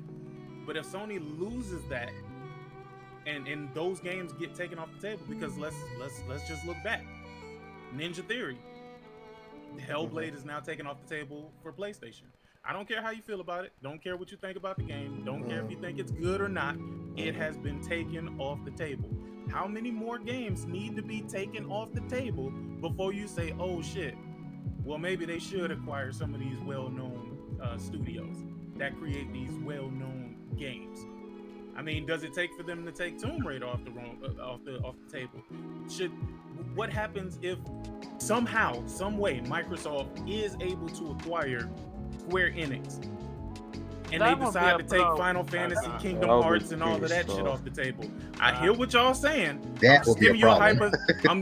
I'm just giving you a hypothetical while y'all looking at this world like Naughty Dog, Sucker Punch, Insomniac, like they just gonna be the saving graces of PlayStation. How many IPs these guys gotta make before they get tired? Now they need more Now before they get fatigued. This is what I want to say. Jim Ryan himself at the CES said that their vision is to build studios organically and do acquisitions that make sense to the PlayStation ecosystem. Right? That's what Jim Ryan said. When I hear build studios organically, that means build studios from the ground up, but also expand on the already existing studios so that there can be more content being pumped out at a higher pace. Again, Insomniac has 4 teams. Has 4 teams. That's 4 teams that can put out 4 or 5. No, they have 4 teams that can. It doesn't matter, 4 or 5. Whatever. They have 4 or 5 teams that can make multiple of games, and we see those capabilities with the amount of games that Insomniac has been putting out since Spider-Man. Spider-Man was 2018, Miles Morales was 2020. We got Ratchet & Clank 2021 June. That pace there, that amount of content that's able to be pumped out like that.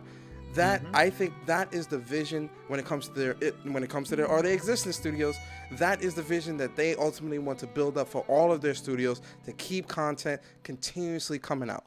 That's great, Persona. That's great. When it comes, you still haven't made an argument. Hold on. No. Wait. You haven't made the argument for what happens when these well-known IPs are taken off the table. I was getting to the acquisition side. When it comes to the acquisitions again is what will make sense to PlayStation. In terms of Square potentially being someone that's bought, Square has done a lot of business with PlayStation for years. I don't see Square going to Xbox. I don't care how much money Xbox puts out on the table. I don't see Square going to Xbox. Now you're going into the hypothetical. Yeah, that's the what if situation. That's the what ifs. Yeah. But my thing is this. Hold on. My argument is what Sick was talking about on his podcast Saturday was in terms of when Tencent put a 10% stake onto what studio was that, Sick? Remind me. I forgot the studio, but whatever studio that was. The people who made Lost Soul Aside. Lost Soul Aside, yeah, there we go.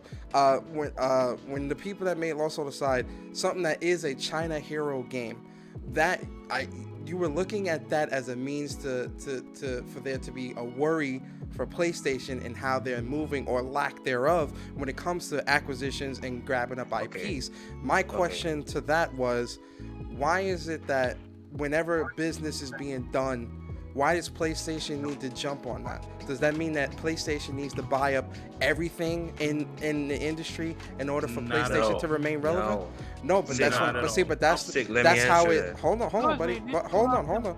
But this is how it comes off, because whenever business is done, people then look at PlayStation and say, "Oh no, PlayStation, what are you doing? Oh, PlayStation's about to lose out." Blah blah blah. Business is just done. Tencent isn't owned by Microsoft, Nintendo, or anybody. Tencent is its own entity. So even if Tencent was to buy a 100 stake in that, there still can be business done between PlayStation and Tencent, or PlayStation and Lost Soul Aside devs, because that's still an offer that can be put on the table for something that can be experienced on PlayStation for a set time. Microsoft isn't buying Tencent. Microsoft isn't buying. There doesn't need to be now. Does PlayStation need to get more genres under their belt? I agree with that. Yes. But I do not think that every time business is being done or conducted, and every time that news hits the medias and the social medias, now, oh yeah, PlayStation needs to jump. PlayStation needs to do this. That's very reactionary, and businesses don't work like that. PlayStation doesn't move like that, right? That's great, Persona. That's great, Persona. Yeah.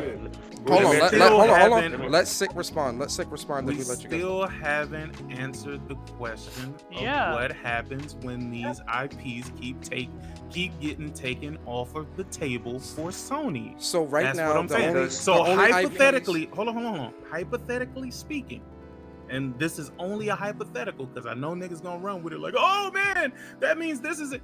No, that's all of these Bethesda properties may come to freaking PlayStation. I mean, we already know a number of them that are, right? But what I'm saying is, what if they finally finalize the deal and they flip that switch? Bam! No more Starfield. Bam! No more Fallout. Bam! No more Elder Scrolls. Bam! No more Evil Within. Bam! I'm just saying. What if they may do the same thing with Sega? Yeah, and No I more mean, Persona. at this point, No more Yakuza. You gotta know, like, Sega's going, Like- bruh. Like, I don't care what like- nobody. I don't need it to be confirmed, bruh. Sega is Persona. already done for, my nigga. Persona, They're already you need done to for. realize that it's not just Microsoft that's in the in the acquisition process. Amazon is still there. Tencent, they even have a service in China. Like all these things, like we gotta be careful. Like Sony Y'all forget better about pick up Facebook. some out. So y'all let forget me about ask all this Facebook. let me ask this question then. If Bethesda, remember Red Dead Dawn? if Bethesda never would have gotten bought by Microsoft, would we still be having this conversation right now? Yeah, depending on I doubt any no. other depending on any other acquisitions that are No. I'm possible to speaking. be done. I'm speaking specifically because acquisitions were. Why weren't these acquisitions happening when PlayStation? Excuse me.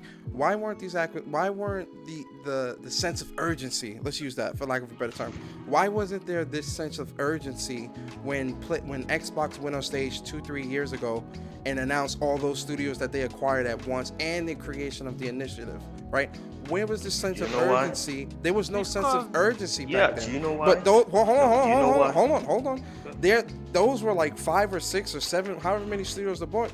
Those are that many games off the table. There was no sense of urgency when it came to those developers. When from who, the initiative? No, Which I'm never talking made a initiative game for of any City. other- But that's the thing. The point is, those games or exclusive, whatever, those games are now off the table. Whatever they make now, Avowed, Hellblade 2, all that stuff is off the table. That stuff, there was no sense of exactly urgency. what I've been saying. But yes, That's but there's exactly no. what I've been saying. But what I'm No, saying no, is, no, 3 years ago, even- there was no sense of urgency. Why is there this sudden sense of urgency with Bethesda? Only because they didn't just buy Bethesda; they bought the entire ZeniMax, including like 9 it's a whole freaking publisher. development teams. Yes, but what do you mean? But they bought. Yeah, 6 but they or 7, made games bought that 6 people played. They made The Evil Within. They made God, what is that fucking game? I can never fucking think about it. Prey? Doom? With the magical Doom? No, the Doom, people with the Prey? magical powers. Starts Prey? with a D. Starts with a D. I just Doom? can't think of the name. Dishonored? Not Doom, Doom. Prey. I don't know. Dishonored. Dishonored? Dishonored. You know what I'm saying? It's like all of the games that Arcane Yo, Studios Games from make, Eternity. all of What's the up, games. man? All I of the got it. games that Tango Works make, all of the games that these other developers and other publishers make, it's not just Bethesda. I mean, for some reason, Yes, we center but- this around Bethesda. Because but the this most ain't popular, just hold on, because of because, Bethesda. because the most popular titles are the 2 Bethesda titles, which is Elder Scrolls and No, but- Fallout. Those are the Nah, most popular. nah, No. for Y'all sure. not. No. And There's in no terms debating that. of Hold on. sales, he's right. In terms of sales, the most popular type. That's why I focus in on Bethesda and not the entirety, because Doom is popular. Dishonored did have good sales or decent sales. All these other games that are coming along with the purchase do have good sales. But what people are waiting on is Elder Scrolls 6 and Starfield, both made by Bethesda. Fallout is the most popular title they have. Same thing with Elder Scrolls. That is the bread and butter, the cream of the crop. That's why I focus in on Bethesda and not ZeniMax. As a whole, yes, they all are being bought, but essentially the high roller, the wild card games that's off the table potentially, or you know, I won't even say hypothetically, because you know, technically the ink dries. We'll say hypothetically. The games that are off the table right now are Skyrim and Fallout, and Starfield potentially. Those are high profile games. That is something that could be considered a blow to PlayStation in terms of fans that do play those games on a PlayStation platform. Now that we have that nipped in the bud, is that cause for a sense of urgency? No, because I think we're going down two different paths, right? Help me out there, Harrison. I'm asking, the question that I'm asking is, how many games need to be taken off the table before you say, shit, maybe Sony need to do something? Well, in my mind, I'm saying now that Sony needs to make, and sick, you know, when the Bethesda shit first happened, I stood by that stance, and I stand by that now. I do think PlayStation still actively field developers, publishers if need be, and studios and things like that that can suit and fit under the PlayStation umbrella. No. The reason, hold on, I swear I'll let you talk. No, you're right about that. You're right about that. They don't need the dead weight. And that's what I'm saying, sick. But this is the thing that I think people are forgetting too. It's that word malleable. That is the word of the day today, fellas, ladies and gentlemen. Malleable. Because let's look at Guerrilla. Guerrilla was known for making Killzone. Then they made Horizon Zero Dawn, an adventure RPG. Malleable, adaptability. That adaptive nature that I think PlayStation is trying to ensue behind the scenes. We're not seeing it 100%, but I do feel like that is a part of what Jim Ryan is saying when he speaks to building up studios. That adaptability of being able to create multiple genres of games, multiple studios, or multiple teams within a studio. That stuff is what I think the culture around PlayStation. Because just look. No, look at the risk and things that they're trying to take. Go ahead. Don't you think they need more developers though? But let me say. No. What? Let Ace go, because he's been trying to go. Yeah, go ahead. Go ahead. My thing is, I've been listening to both of you talk, and the key point, the biggest PlayStation biggest problem is this: they rely way too heavy on third party. They shouldn't. I mean, like no, big third party is just the biggest that's out there. But more like, for example, the Yakuza, the Persona, all these games.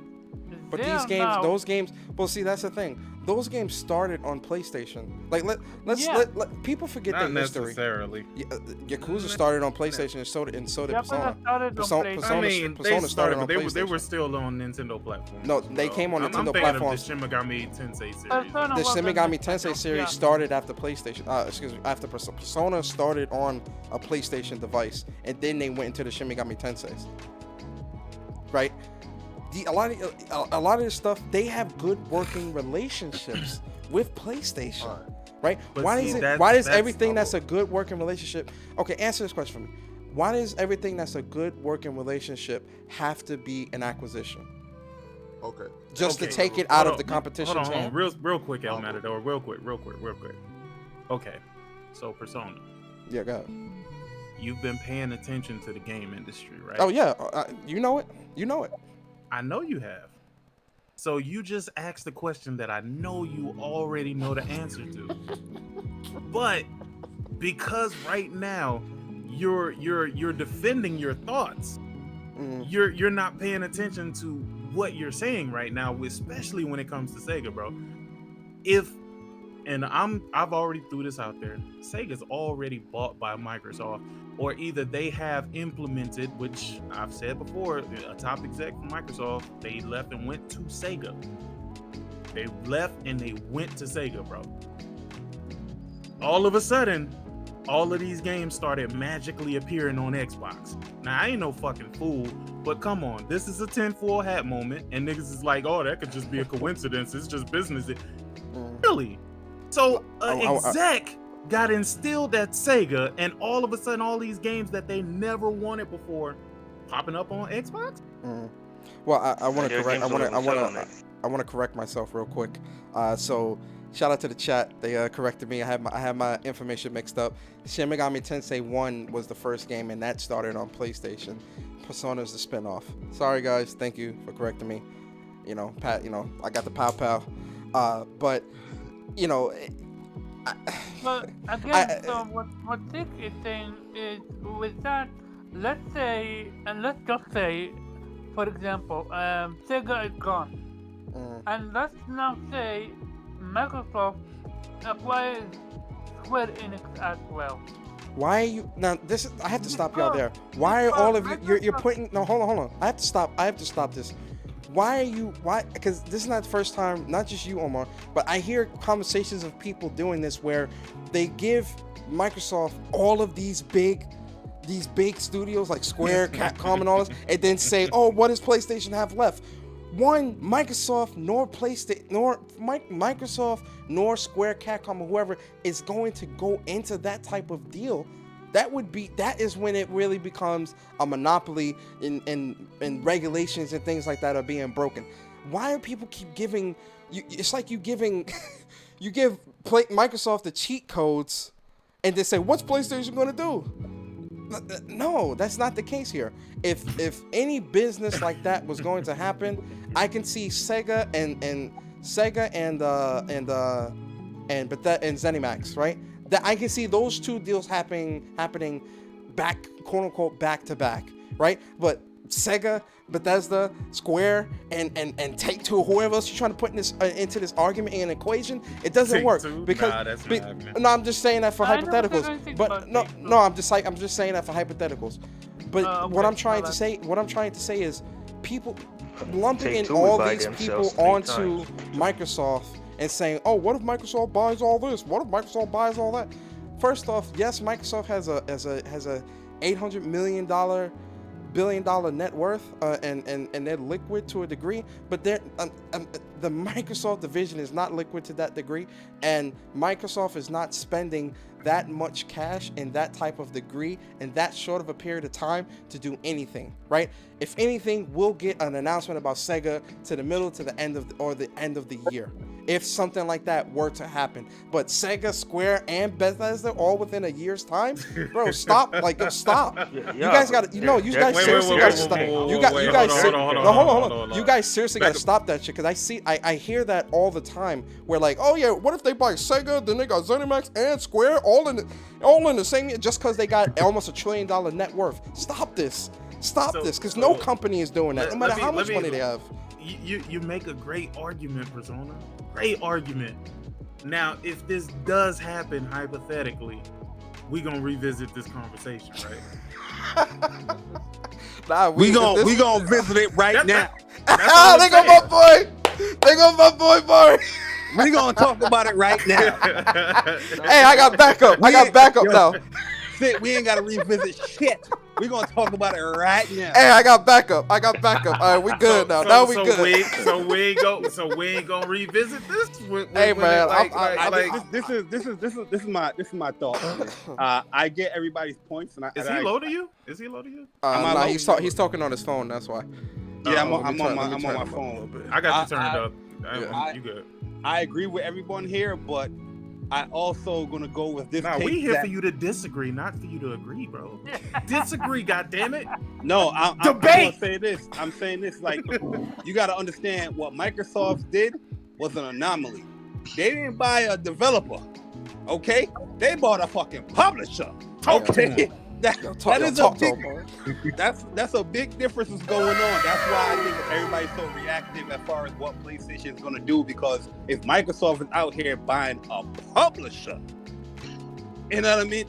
These people are publishing games out here. It's not just Bethesda. It's like the Six Said Tango Works. All that junk is in there. You know what I mean? ZeniMax in itself was publishing from Bethesda stuff. You know what I mean? And they're making them work independently. The thing is that it's still under the Microsoft umbrella. Now, if they wanted to, I don't know if they're going to do it. If they wanted to lock it down, they could, because guess what? They own it. You know what I mean? Now, when you look at, if Microsoft is willing to do something like that, like a big publisher like that, now everybody's looking at Sega. That's why everybody's looking at Square, because these are other publishers that I don't think it's going to cost you $7.5 billion. You know what I mean? This is going to be much cheaper than that. Nah, Square net worth is Square is worth about 20 or 30. Their net worth is 20 billion. So buying them, you're gonna be spending a chunk of change. Yeah. You going to spend a chunk of change? Plus, it's their debt. You also got to think about as well. Yeah, no, that's true. Let me get this. You got to think about the debt. Oh, go ahead. Let me get the super chat real quick. Yo, shout out to MexJ88, man. Appreciate super chat. He says Bethesda will happen, but not the others. It would be a monopoly and wouldn't be allowed, specifically with a U.S. company buying a Japanese company. Hey, listen, man. There's always workarounds, man. I don't believe that bullshit. I do. Tango Works is a Japanese company, bro. Yeah, we're getting this twisted. Who made up this story about I don't American companies not being able to buy Japanese companies? There's a lot. It's more like a honor thing in Japan. It's not like it can't happen. I think it's more so like it's honor. Like, yo, we're not gonna deal with the gaijin kind of shit. Yeah, fuck honor when you got money. Man, them niggas ain't got no honor no more, nigga. They out of honor, nigga. Nah, they take that stuff very serious. But I agree with Barry that there's ways around that. That's why they in Japan acting goofy over Game Pass and Xbox, huh? They don't really care about that stuff. You see what y'all ain't see all of them developers who came out. I forget at what show it was. Goddamn, what show was Yo, it? Sick, we don't give a fuck about the developers. You see what Square said? We ain't putting our shit in no Game Pass, nigga. Fuck out of here. Yo, you want Final Fantasy 7? You want Final Fantasy 14? Go buy a PlayStation, nigga. We don't give a fuck about Jimmy Two-Cent developer. We don't give a fuck about none of that shit. We definitely don't care about putting that shit in Game Pass. That's definitely. You talking about Super Meat Boy 16. We don't give a fuck about that. We don't give a fuck about that. They can put that shit in Game Pass. But that's the thing though. Like it's like. But it's like, you know, when it comes to that stuff, you know, that game fire though, dog. Y'all talking shit about it, but Super Meat Boy is fire. I realize that it's not just Microsoft that wants to buy studios. No, I get it that it's Amazon and all these other people as well, but you know, we're now hearing about Huawei. Nah, but I also agree. I also agree with Persona. What he's saying is that you can definitely see that with PlayStation Studios. There's a lot of things going on as far as like the inbreeding of their studios. They are very diverse within their studios. Let's look at this. Microsoft just bought Bethesda and ZeniMax, right? But they still ain't even putting out all the work that like a studio like Insomniac is doing. Look at all the shit that Insomniac is dropping. You know what I mean? And they got acquired in 2019. That's what I'm saying. Like, yo, like PlayStation. Yeah. You brought up a good point with Guerrilla as well, like how they went out their comfort zone and did something that they never did before. You know what I mean? And it came out of success. Like, I don't think you're gonna see something as open, or you know, it's gonna be a little bit more restricted when it comes to Microsoft. Like, yo, you gonna make the shit that is lucrative, so we can put this in fucking Game Pass. That's why these motherfuckers is leaving. Wait, that's great, Jay Barry. But I'm gonna ask you the same question that I asked Persona. Hypothetically speaking, and this is all hypothetical because ain't none of us sitting in these offices.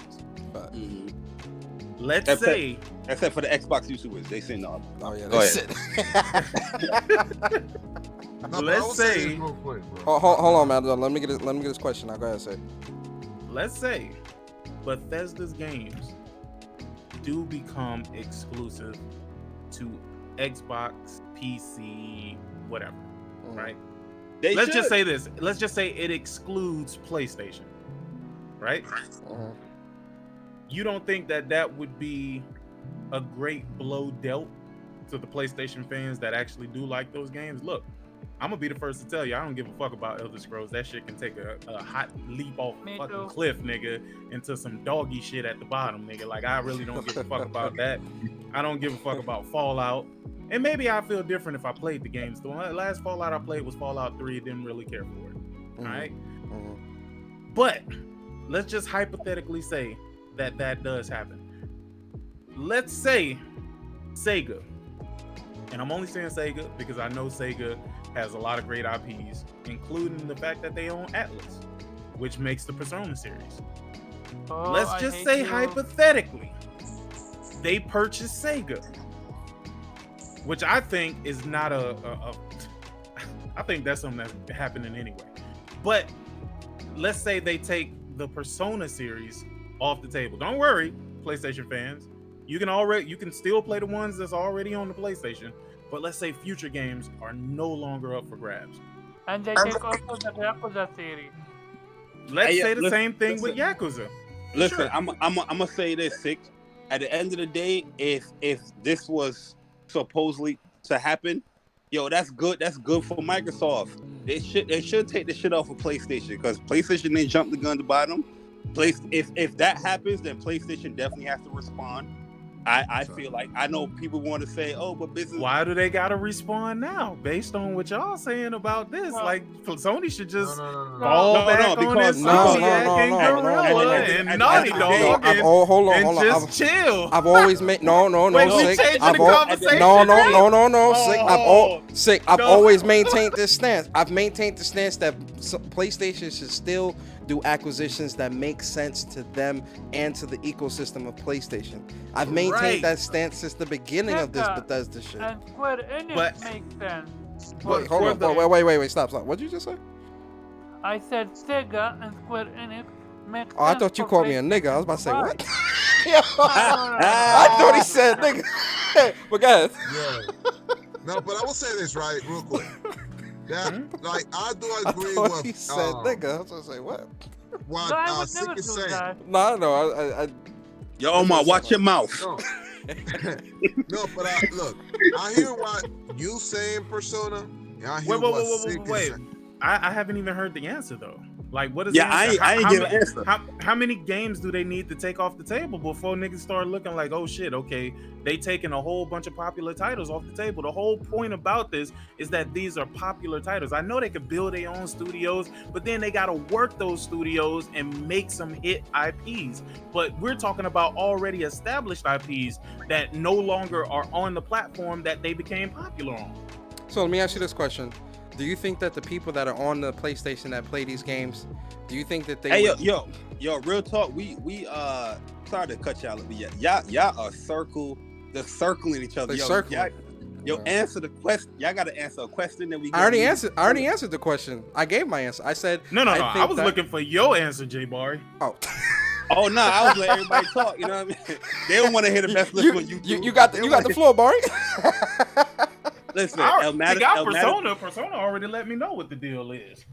No, I already said that if you have Microsoft buying these publishers, not just developers, these are publishers. That's a lot of IPs that's going to be taken off. If they're taken off of PlayStation, that's a huge detriment to PlayStation. So PlayStation would have to respond with something like that. Yeah, I don't play Fallout, but I know that shit is a huge series. I don't play Elder Scrolls, but I know that shit is a huge series. Sega, I wouldn't really say it's really a detriment because it's more like cult classics or cult, kind of series in there. Yo, someone check Twitter right now. Y'all are not finna call my Sega niche right now. Let's say a game like Sonic though. If a game like Sonic is not on place, that's a big deal. I don't care about Sonic. I care about games like 13 Sentinel. If they buy Sega, then developers that made 13 Sentinel would be no more. That's a niche title though. But niche or not, I fucking love that game. Yeah, no, I get that, but is it worth out?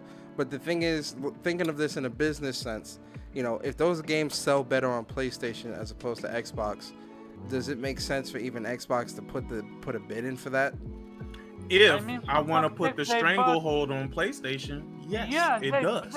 Let me say this. Let me say this before I'm about to get out. I know Matt don't want to speak and everybody else wants to. I just want to say this, then I get out of here. I don't think we got to worry about these Japanese developers, because I watched a whole like roundtable, the Japanese like fighting game roundtable, Mhm. and trust me, these niggas is not thinking about Xbox. They put up the stats as far as who's playing their games, and it was minuscule when it came to Xbox. They say, yo, who's playing it on LAN? Who's playing their games on Wi-Fi? Yo, I saw they that. couldn't even crack 10% over their Xbox. So if that's fighting games, imagine even more niche games like RPG games. I don't think they touching those on Xbox. Yeah, Xbox might make a push to try to get their fan base to play it, but really and truly, men lie, women lie, the numbers don't lie. Microsoft is really trying to force themselves in Japan, but a lot of Japanese developers, they don't really fuck with them like that because that platform don't play their games, and the numbers always showing it. So, yo, breaking news. Drew Merritt, the guy that left the initiative. My God, it's you're just so late. He went back. You are so late. Yo, Damn, I just saw it, bro. Yo, we knew that. I knew that at 12 o'clock in the afternoon. You didn't hear what Jay Barr sorry, just said. I was at school. Jay Barr I just forgot you- alluded to that same article when he was talking about people leaving Xbox Studios. Yeah. God damn. But Barr makes a good point though. When you look at the numbers, right? Mm-hmm. Let's look. But I will just say this. Let's look at the numbers. Microsoft buying Ninja Theory made absolutely no sense when you look at who played Hellblade. It was PlayStation fans. Well, no, with Ninja Theory, I also think was an anomaly as well because with Everything is anomaly. No. Why Persona talk? Persona sounding like Digital Foundry every time the PlayStation 5 win. God damn, must be a bug. Must be. Yo, let me contact the yo, listen. I spoke to the devs, bruh. I spoke to the devs, man. I know what's going on behind the scenes. Listen, I'm one of these. I'm an insider. I'm an influencer. I got y'all. I'm about to give y'all the info. Look, I will say this, Persona, right? I hear what you say. I hear what Six say, right? One thing I will say, I don't think just because, that was good for Microsoft. They announced the Bethesda on Twitter. That's pretty much to get people hyped, go buy our box, right? That's pretty much the main thing they did that for. I do believe Sony is in the works looking for acquiring people. They're not going to say, oh, we are looking.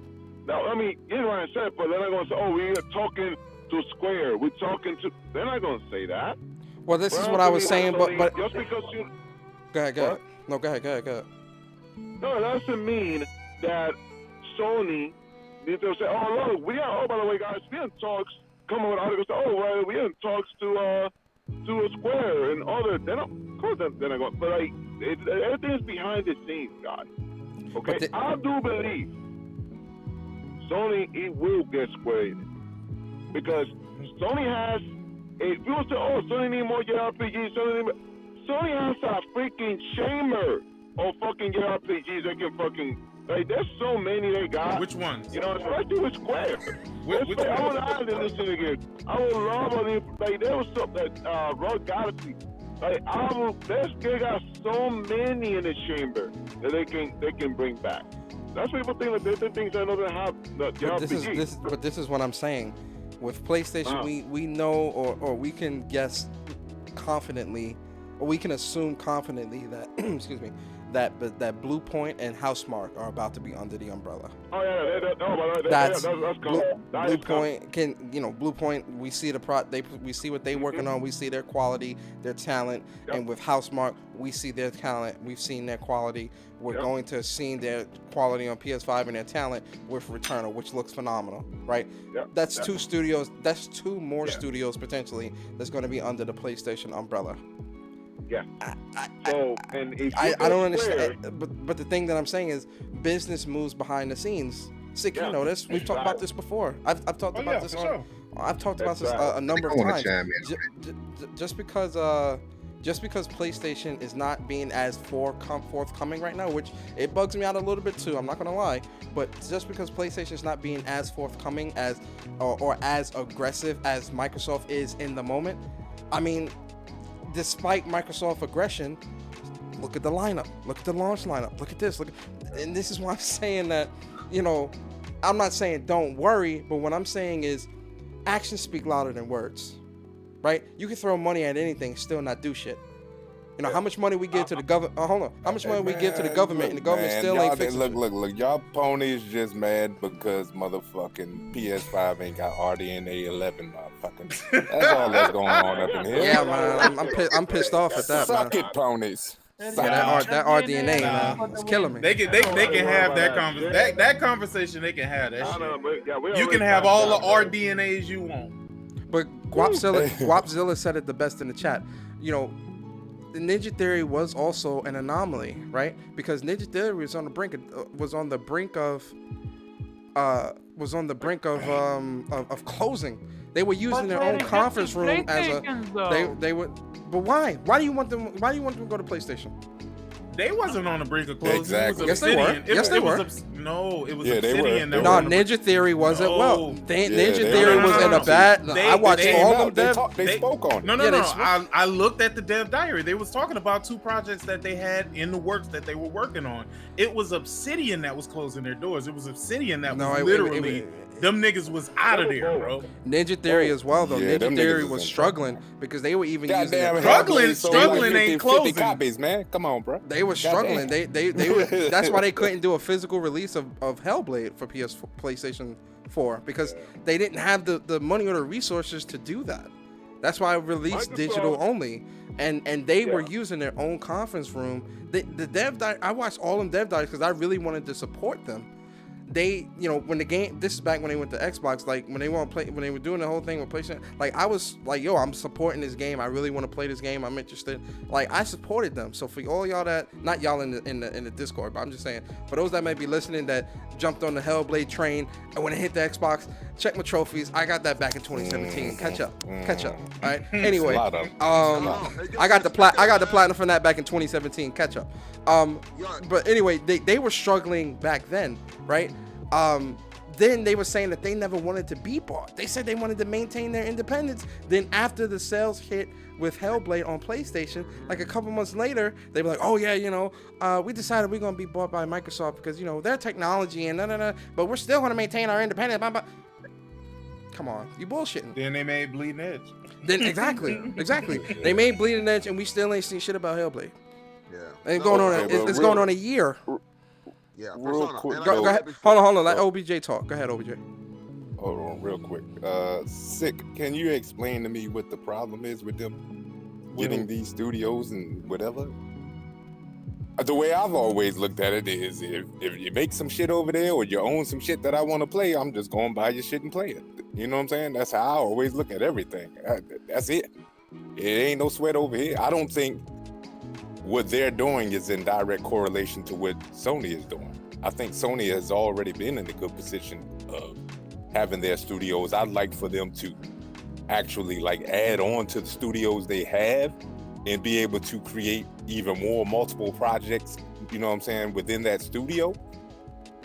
And if there's really nobody else out there they can pick up that can really impress me, like it was when they picked up Insomniac. But it's like, I think when you make a big ass purchase, such as Bethesda or whatever, bruh, I don't know how you recoup that investment without keeping those games multiplayer. I don't know. But they already apparently there was an article that they made their money back in 1 month or something. Like that. Microsoft that's bullshit. That's Microsoft made Listen, that money back. Microsoft. Wait. Y'all gotta stop saying that. Y'all gotta stop saying that. The headline that they put out there, because I know exactly what you're talking about, Ace.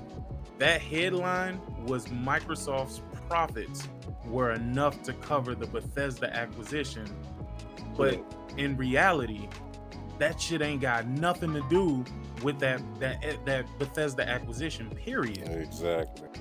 Because Nothing to do the with it. divisions that did actually make that profit have fuck all to do with Xbox. You So can't now- look at the total. You can't just look at the total and say, oh, these are profits that were made before this acquisition was even considered. Gotcha. No, but you're not wrong, because they put that article out there in the sense of making you think that, oh, this is what covered Microsoft's acquisition. They tried to make it seem like, you know, the Xbox gaming division is doing good enough to do that, but it all read Microsoft, and we know good and goddamn well Xbox ain't making 15.5 billion in nothing. But wouldn't you agree though that they need these acquisitions, right? They need them. Who? And for real, they need to be exclusive. Now, in a business sense, I don't know how the fuck you spend all that on that. You know what I'm saying? For them, they need to be exclusive in order to give a motherfucker a reason to actually be tempted to go get your shit. You see what I'm saying? I can see Microsoft taking a loss here and keeping them exclusive just to get however many over to their console and to the ecosystem. Man, look, I get what y'all saying. I don't like Microsoft practices. I ain't trying to buy no fucking Xbox. Period. No, I mean, period. Well, I don't really have a high regard for any Bethesda game that will allow, you know, that will encourage me to go do that. But I would only miss the Evil Within. Truly miss the Evil Within. I think I really wouldn't miss nothing. I'm gonna keep it a stack. I'm trying to think, and I wouldn't miss nothing. I actually like Wolfenstein was the only one where I actually, you know, and that was the first one. You know what I mean? Yeah, Wolfenstein maybe. That was it. Even Wolfenstein, a lot of mindless shooting, dog. Like, yeah, I was gonna say, even with Wolfenstein, I'm like, I can live without that, you know. Yeah, I can be without. I don't, you know what I mean. And you PC owners, y'all had the ability to play the shit anyway. You know what I'm saying? Yeah. But see, that's the thing. PC people, it's a win-win for them because they always have the game. So PC's not really in the conversation. It really comes down to the consoles, PlayStation and Xbox. So. Let me tell you, I like my trophies, my nigga. Oh yeah, I love my trophies. I like my trophies, man. Those achievements just don't even hit the same.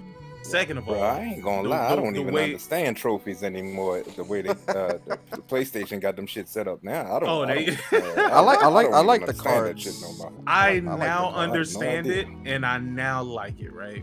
Yeah. If a person is going by what's that game? I Am Mayo. If they gonna buy I Am Mayo and get that platinum in like, I don't know, 45 minutes. 10 minutes, like 10 I got minutes it in about 45 or whatever. Mm-hmm.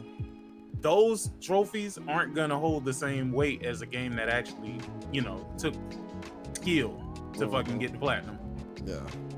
And it's funny because I've seen like a lot of people like going to download all these little bullshit ass games just to get the platinums. And I'm like, y'all wasting y'all time and y'all fucking money, especially if you don't enjoy it. I'm one of them.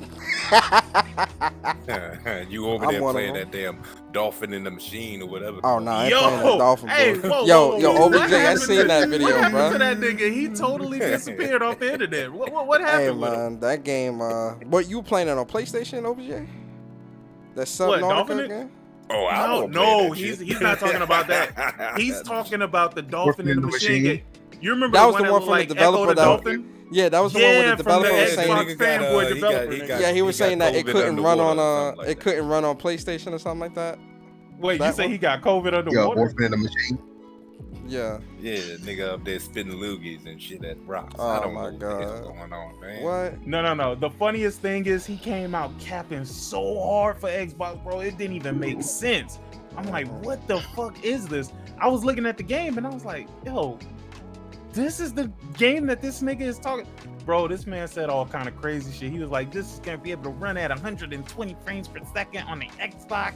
It can't do it on the PlayStation. Now hold on. Right. That whole thing was funny as fuck to me because then he came back and was like, oh yeah, the game is going to be multi-plat now, and I just didn't know enough about the PlayStation 5 to be able to. I was like, yo, hold on. What the fuck is going on, bro? This nigga just started copping pleas out of nowhere, dog. Somebody at his company was like, yo, you gonna have to shut the fuck up, nigga. You fucking with the money now. And that's why I always call myself a hardcore casual, because I am not that type of gamer, nigga. That's some shit that a nigga like Fatal would play. I would never lay hands on some shit like that. I don't care, nigga. I am call me a hardcore casual, bruh. Nigga, I do not go that deep into gaming. I'm not playing no shit that looks like that and plays like that. I don't care, nigga. There's no artistic ability you can explain to me from that. That is trash. Absolute garbage. Absolute garbage. Oh, man. Ace. But Lord look, have mercy. Yeah, shovelware. that's a fact. Yeah, I watched that gameplay that OJ put up. I was like, even I wouldn't. I ain't playing this shit. That Hell jumping. no. Yeah, bitch. 120 frames per second. I don't even know why that's a big deal in the console space anyway, because Well, because it's something that was never been able to been done before. But the thing is, when you see the joints that run at 120 frames per second, right? Mm-hmm. Not only just them little tinky winky games, you know what I'm saying, so to speak, but I'm talking about the goddamn joints like Dirt. What was it? Dirt 5? Didn't they remove crowds and all types of shit, grass and all types of shit up in there? Yeah. In order for it to run at 100, I don't want to have an experience like that. That doesn't make any sense. Leave that joint at 60 and let me go. You know what I mean? You know, Neo 2. You know, they put the PS5 patch out. You know, Digital Foundry, of course, did their analysis, and the PC version doesn't have the. I don't remember who it was, but the PC version doesn't have the PC version doesn't have the high level of detail that the PS5 version has. So they're trying to say it's a bug or something. So I'm not even going down that road. Another bug, guys. Another bug. We gotta talk to the developers. The PC version doesn't have the high LOD that the PS5 version had in the cinematic mode or whatever, and they said it must be a bug. So they're gonna contact the developer, of course. Must be a bug. Yeah, it's gotta be a bug. Because nothing can ever look better on PlayStation as opposed to PC. Hey, you see NX Gamer doing? I guess he's really like working for IGN because I don't know who that is, and I don't really watch his content, so I can't speak to He must be. He's really working for IGN. That's why his videos. It's crazy. Why would he give his material to them? I mean, unless they're paying him. They're paying him money. What you mean? What kind of question? Yeah, what you what kind of questions you asking? Yo, bro, you good? No. What kind of questions are you asking, bro? You didn't let me Obviously, nigga. All right, let him finish. Let him finish. Go ahead, Link. I said they must be paying him pretty well. But why ask that question when you know the answer? Was that rhetorical? Link always asks rhetorical questions, bro. Link will be like, man, y'all heard what happened? And you'll be like, yo, what happened, Link? He was like, well, I heard the PlayStation is catching on fire. I'll be like, Link, where did you hear this from, Link? I wouldn't say that. Link will be like, well, I just heard. I just heard about it. And then I'd be like, hold on, Link. Where you hear from, Link? Let's hear the name. Well, you know, I was watching RDX and they... Come on, man. I do not watch RDX. I have never seen anything about RDX. You a Patreon on that shit. So, I mean, what I'm saying is, do you think that's going to help him grow his channel more, or just who? NX Gamer? Like, you think him being with IGN, which is a multi-million-dollar YouTube company that got over 15 million subs, ain't gonna help his channel? Link, what kind of questions you asking him? Wait. He asked the general question. IGN got 15 million subs. They're a multi-million-dollar. Hold on, IGN has is a multi-million-dollar corporation, multi-million-dollar company owned by CBS. Oh, I didn't know. Damn, they owned by CBS? Is it CBS? I didn't know that. I forgot which company. I might be wrong there. I don't know if it's Viacom or CBS or one. They owned by one of these big media corporations. 15 million subs. Come on. I mean, but the point is, come on, to do their own analysis. I mean, the point is just that NX Gamer. If you liked NX Gamer before, you really gonna have to question everything he says. Yeah. Before he wasn't working for anybody. Now he has a boss. Viacom and CBS, right, Brandon? Yeah, I think they're owned by Viacom, if I'm not mistaken. IGN. That's true. You should question everything anyway, though, because he said that nobody his analysis are, I mean, from his channel were generally pretty. Nah. Before you could, look, before he was working for himself, he was just doing his thing. It always seemed like he was just trying to follow in Digital Foundry footsteps. I'm gonna be honest with you. I don't know who this is, so I can't really speak to him. The way I see it though is they I don't know what's the right word to use, contracting him out, or I don't know. You know what I'm saying? Like, I think they're just paying him for his video. The thing is, on their shit. Who were we watching back in the days? I was playing the Like, games. Goddamn person.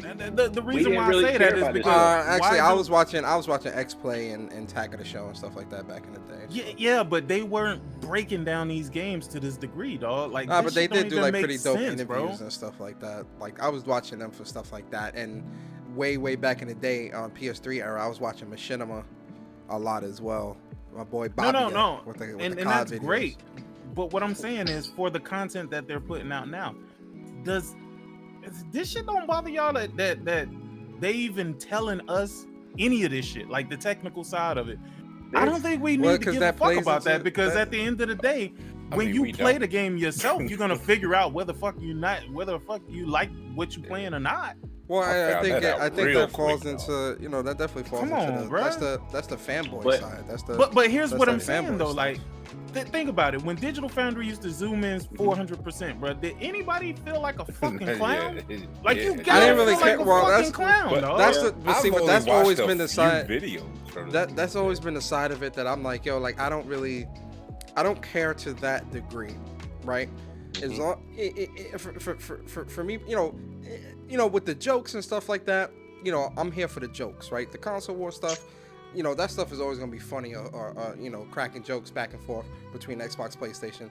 I'm never gonna say not do that, because that should be funny, especially with that medium shit, right? But you know, let me tell you, all this shit has done is stop niggas from buying games, bro. That's all this shit has done. Well, that's all it does. does. To begin with. Come on, man. That's all this shit is doing, dog. Because who the fuck gives a fuck? Anyway. Like, who the fuck gives a fuck about? Oh man, well, there's a piece of grass popping in on this one versus this one doesn't have a piece of grass popping in. Like, fuck but outta see, but that's here, what I'm bro. saying. But see, that's what I'm saying. There, and I'm playing devil's advocate here. There is an entire community, as we can see, not just consoles, but because a lot of that shit comes from PC.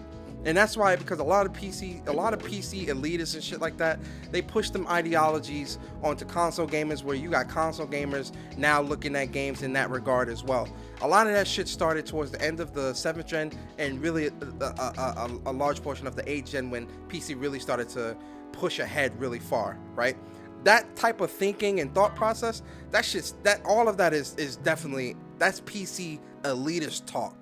And you had a lot of PC elitists that bought PlayStations, bought Xboxes, because those games at some point could only be played on that platform, and they wanted to play the game. But when they saw the quality as opposed to PC, that's when that talk started to come around, and you started to see, because you see on PC channels, and you look at PC channels and all that stuff, you see that they do that type of analysis with games anyway. Oh, you know, they have the FPS counter at the top, and you know, oh yeah, I'm playing at 1440p, 240 frames, and this with DLS or NSYNC, VSync, FreeSync, VHS, VRS, Rapid Pack, all this bullshit. All that shit comes from PC. All that stuff comes from PC. Are we really blaming PC gamers for console gamers being absolutely insane over shit that they don't even really understand? No. What I'm saying is the ideologies.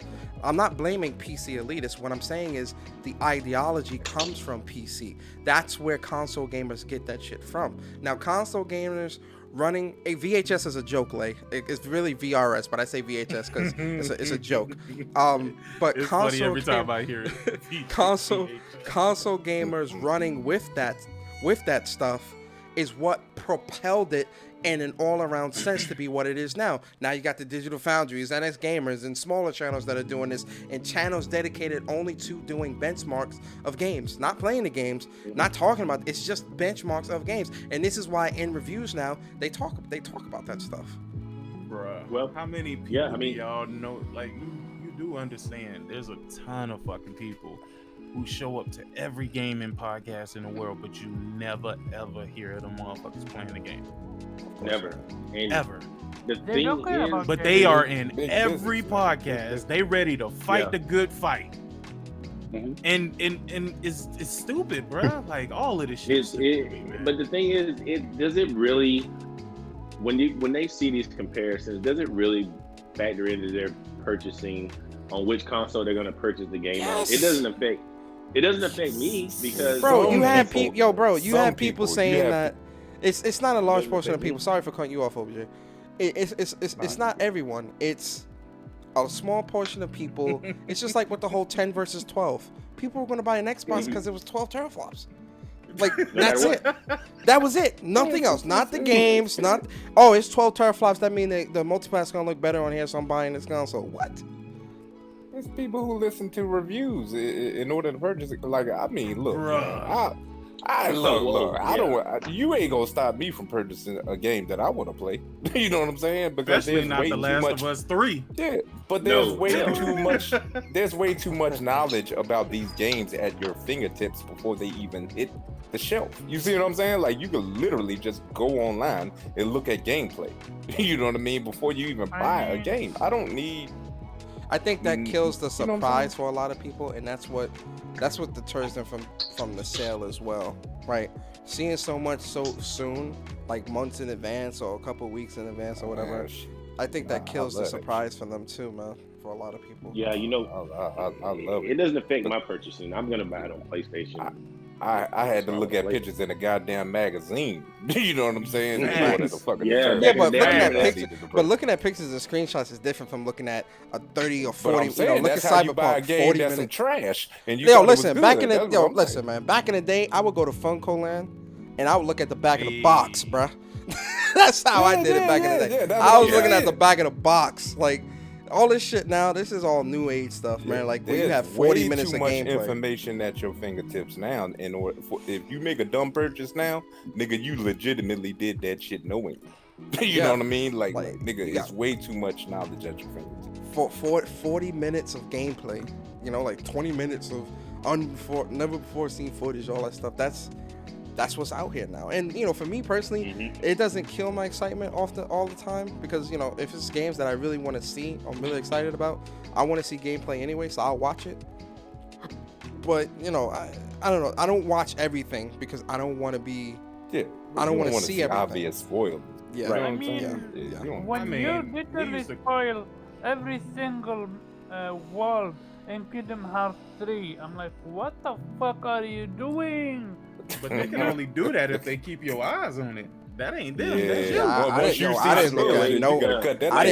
didn't see no Kingdom Hearts 3 like with spoilers. the Last of Us Part 2, I didn't see no spoilers for it. Oh no, I blocked all words. Actually, no, I did see the Joel spoiler. I did see the Joel spoiler. Bloody Ellie, nigga. That's what I saw. I saw a bloody Ellie. I saw Joel. I saw nothing. I saw Joel. I actually saw the video, like when they first when it first leaked, because someone had put it in the comments, and I was like, damn, man. So I was like, screw it. But I blocked everything after that. I got off. They was actively trying to reach out to you and spoil the game. They don't want to spoil their dogs, but they don't want to spoil their dogs to Cyberpunk. Want you to spoil Cyberpunk. Exactly. Yo, listen, yo, sick. You know.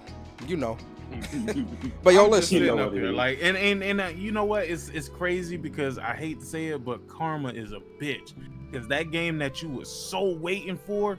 That shit turned out to be complete fucking dog shit. Shout out to you, nigga. Shout out to you, nigga. Hey, did you guys see all the back and forth about you know, people claiming to be insiders and knowing about RDNA 3, and you had what was it, MBG and Red Tech, all these people, Moore's Law, all people pointing fingers. We were just talking about that from like. What have I said on nearly every fucking podcast I've ever had in my life? There are no fucking insiders. They have people who spread educated guesses, my boy. That's all that shit is. Yeah. And some of them are uneducated guesses. Like, the but it was just funny to see them pointing their fingers and saying, oh, well, I didn't really say it like that. Think about this. Who is MBG? I don't even know. Where would his PlayStation insiders come from?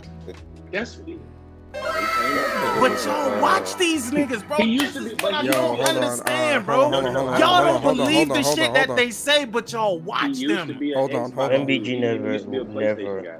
Come Hold on, on. fam. That's the shit let me get that this, kills me, dog. MBG is one of my spawns, man. let That me nigga get used to this. go back and forth with me Let me on get my this. channel, dog. And Let me get this and super then chat. eventually he said, you know what? I'm gonna make my own channel. Let me That's get what the that super nigga chat. did. Let me get the super chat. He's one of my spawns. Hold on, let me get the super chat. Let me get the super chat. Yo, but y'all, hold on. bruh. Hold on. Let me get the super chat. Games for Eternity, appreciate the super chat, bro. Reviews in the internet has ruined gamers. Sad facts. That's a fact, though. Nah, that is a fact. That is a That's a fact. fact, yeah. But back to these motherfuckers like MBG, nigga. What the fuck make y'all listen to? Listen, I'm telling y'all. I'm literally telling you. These niggas are normal ass niggas just like us, sitting in the fucking podcast, and these niggas just make up educated guess. I don't give a fuck, bro. Like, why is there some random ass nigga just leaking information to these niggas? Unsubstantiated, incomplete information. All the fucking time. And why would they pick them? Exactly. I don't know none of these people, so I can't speak to them. But yo, man, listen, we going at the end of the day, man. PlayStation Nation, stop walking around here embarrassing yourselves, man. Enough of the spec talk. Don't fall into the Spec-Ops trap. Don't fall into the RDNA trap, because there's no need. That's what I call it. That's why I named this podcast. Oh my god! I called it "Don't Fall In." I called it "Don't Fall Into the RDNA Trap." It.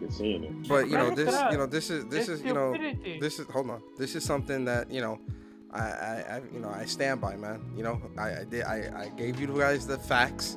These facts come from Mark Cerny and Yoshihiro themselves, right? These are the facts. Like, this cannot be disputed from no one. No one on social media, no insider, no leaker, no YouTuber. No one can dispute these facts. They can. Google can. Because Google. Fuck about no Google. Listen. There are no one can dispute these facts. No one can dispute these facts. As far as everything else, and same thing with the acquisitions. I want PlayStation to always win as well, guys. I do. Right? I don't want nobody to think I'm some negative Nancy, right? Nah, man. I want PlayStation to win, but I want PlayStation to be strategic. I want PlayStation to make acquisitions and purchases that make sense to me as a gamer. It makes sense to the ecosystem and to further the success of PlayStation, right? I'm not in the offices, so I can't make those decisions for them. They make those decisions ultimately because they know what's going on behind the scenes. All I can say is I would want Square, and that's really it for me personally. But I know people that may want them to buy Activision or buy Take-Two or whoever, because that's what they want as games to be exclusive to their favorite platform. I don't feel the same. I don't feel the same way. No, I'm speaking hypothetically. But yo, look, you already know that's multiplied all the way, nigga. They spending $20 billion on that. No, that shit gonna be on every goddamn. Yo, that's a fact. But yo, listen, man. Let's get into these outros, man. Starting with you, Ace. Give us your outro, bro. Bye. Okay. Yo, King Dave, man. Shout out to King Dave, first time on here, man. I hope you ain't lying on your dick. Give us your outro.